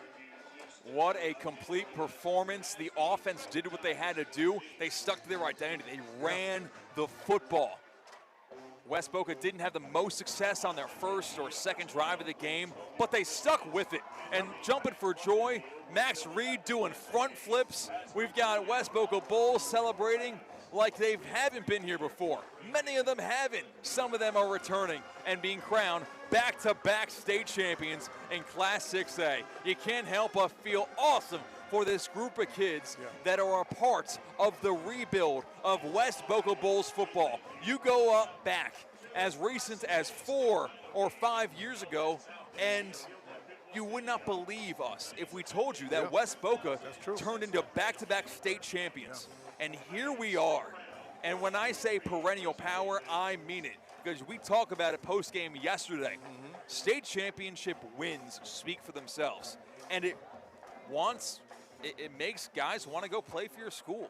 In this day and age of Florida high school football, where there is player mobility mirroring what you see in college, guys are going to choose to be a West Boca Bull if they have the option. Well, it's so much free agency going on. Guys are just jumping ship. You know, they want to go to something that's already been created.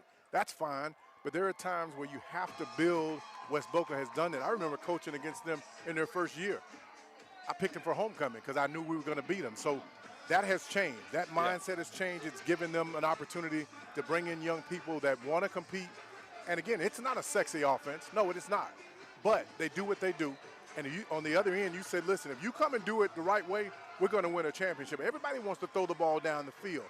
That's not sustainable all the time. You have to find a way to run the football between the tackles, and that's not only on high school, college, and pro. If you can do that and play great defense, you win championships. 7 players on the ESPN West Palm top 63 list. You took care of the side of the football in terms of winning state championships that last a lifetime here at the high school level. West Boca is now producing elite college talent.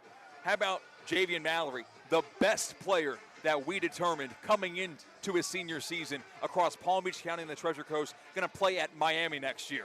Jaden Broadnax, he's the 5th, the top 5, number 5 on the ESPN top 63 list. Broadnax, he's a signee at Louisville.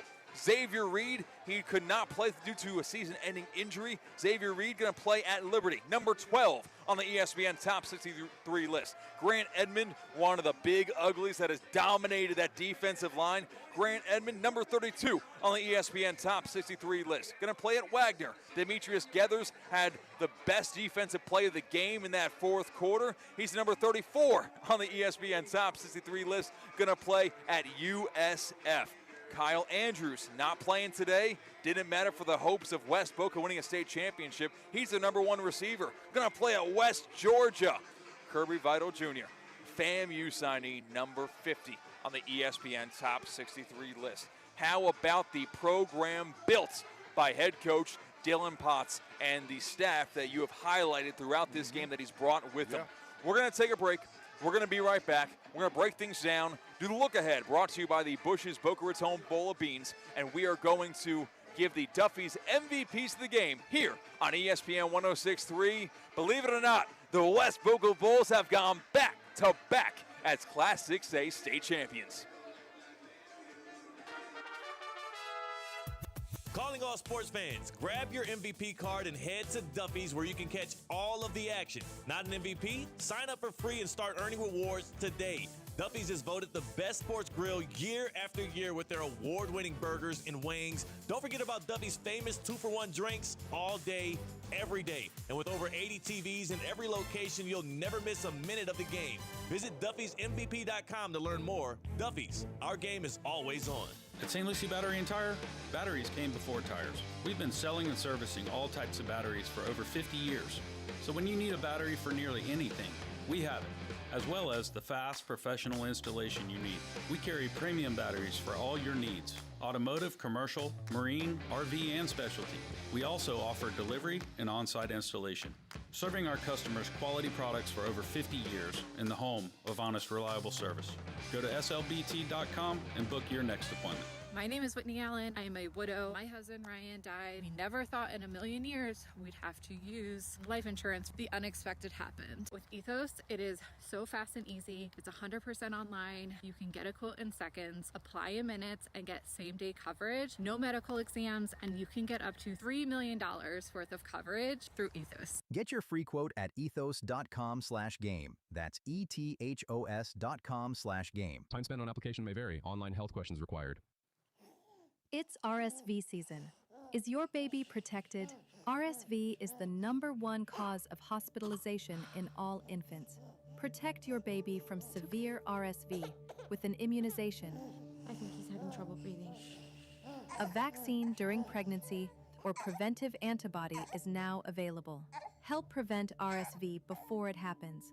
Learn more by visiting lung.org/RSV. Furnished by the American Lung Association. Colin, have you checked out Vitacost Sport Certified Marketplace? Vitacost? I love Vitacost! Right? It's a full online sports marketplace. Over 500 performance products from trusted brands like Vega, Thorne, Vital Proteins, and Muscle Milk, all free from banned substances. So no guessing, no label scrubbing, just clean fuel to train harder and recover smarter. You got it. And don't forget, save 20% with code ESPN20 at sportcertified.com. Fuel clean, train smarter. Try Sports Certified by Vitacost today.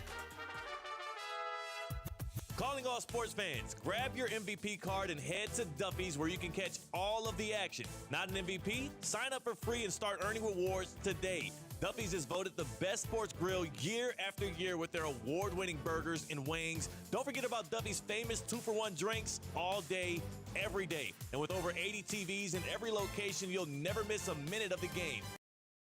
Visit Duffy'sMVP.com to learn more. Duffy's, our game is always on. Anajar and Levine. Call 1-800-747-FREE. That's 1-800-747-3733. ESPN 1063. WESP Jupiter, a Good Karma Brands radio station. At St. Lucie Battery and Tire, batteries came before tires. We've been selling and servicing all types of batteries for over 50 years.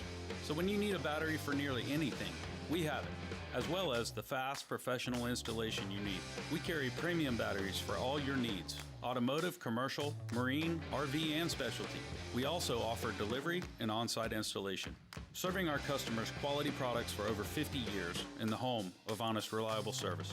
Go to slbt.com and book your next appointment. In sports and in life, how you move matters. So when injuries or pain get in the way, the orthopedic specialists at HSS Florida provide world-class care to get you moving again. From non-surgical and surgical care to personalized rehabilitation, HSS Florida offers the same quality and expertise you expect from HSS, the world's #1 in orthopedic care. With 2 convenient locations in West Palm Beach and Wellington. Learn more at hss.edu/Florida. Choose better, move better. You're listening to ESPN West Palm High School Game Day, presented by HSS Florida. Choose better, move better, and supported by Smith, Ball, Bayas, and Prather. Where we're coming to your city. For the second consecutive year, the West Boca Bulls have been crowned Class 6A state champions at Pit Bull Stadium. Final score, West Boca 31, West Broward 0. Man, what a complete and utter dominant performance from the West Boca Bulls en route to their second consecutive 6A state championship. Well, they just played football the way they're supposed to. Again, coming out, making plays defensively, tackling anything and everything moving.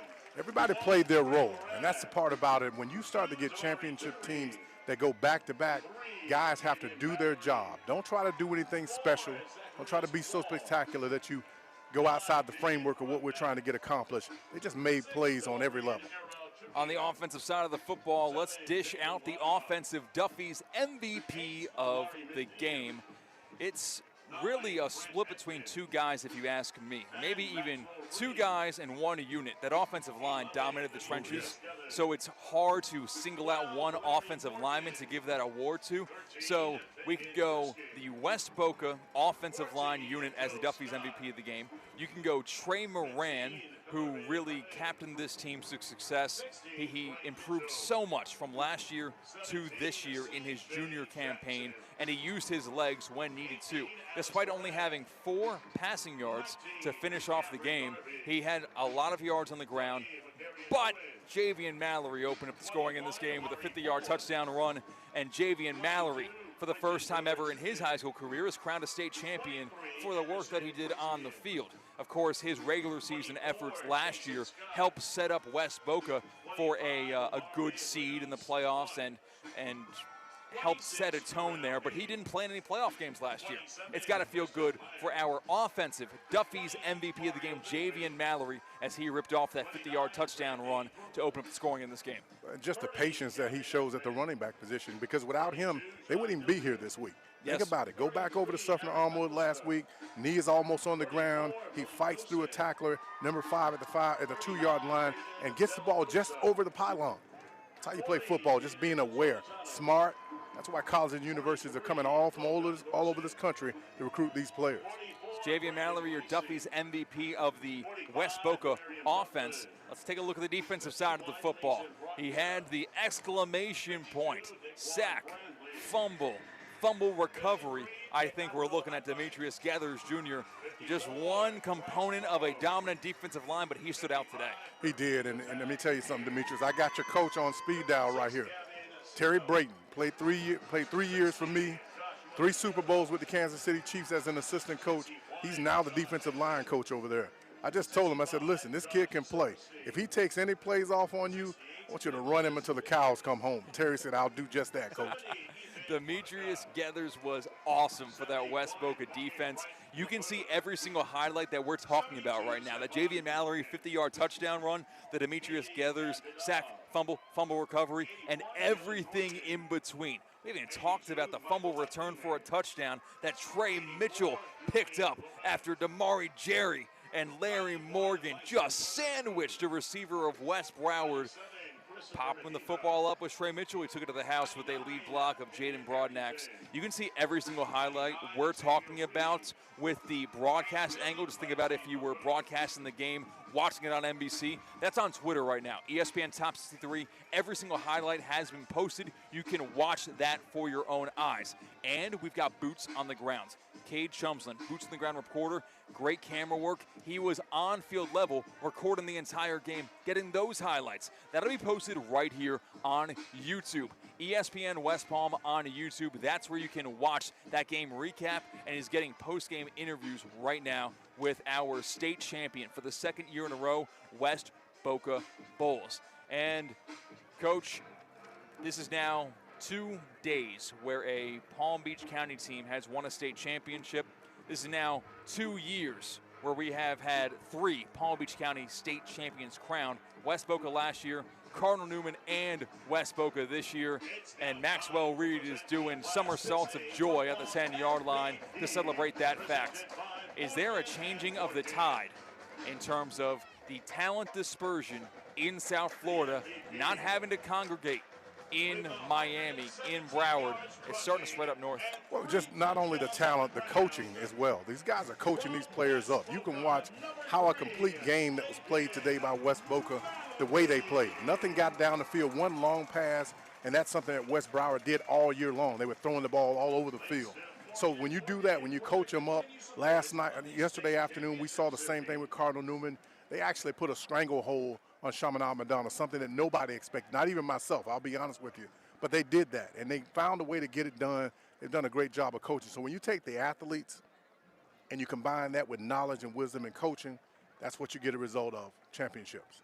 And West Boca's defense, I keep on just laboring the point. You look at this playoff run from West Boca, this season from West Boca. The most points that they allowed were 26 in the overtime game against Cardinal Newman. Of course, 6 of those points were scored in overtime, so 20 points in regulation were their most scored against in 4 quarters of football. Outside of that game, you're seeing shutouts, 7 points allowed, 14 points allowed. Let's go to the state tournament. 7 points allowed to Largo. 7 points allowed at East Lake from Tarpon Springs. 3 points allowed to Mitchell. 13 points allowed to Armwood, and a donut allowed to West Broward today when it mattered most. West Boca just got their state championship trophy. You hear DJ Khaled over the loudspeaker as they hoist it to the heavens. Dylan Potts and the West Boca Bulls are your 6A state champions. I was Christian Cat. That was the coach, Jimmy Bell. Thank you for tuning in to bear witness to West Boca being crowned champions for the 2nd consecutive year. Highlights being posted right here at ESPN West Palm on YouTube in a matter of moments. Russo and Rizzo's next on ESPN 106.3 and the ESPN South Florida app. And as far as our high school sports coverage, it only continues tomorrow. 7:30 kickoff. Vero Beach trying to win their first state championship since 1981. Myself, Coach Bell, we'll be here on the call for Vero Beach, Lake Mary's. That's 7:30 kickoff from Pit Bowl Stadium on ESPN 106.3. Russo and Rizzo next right here on ESPN 106.3. We now return to our regularly scheduled programming already in progress on ESPN 106.3.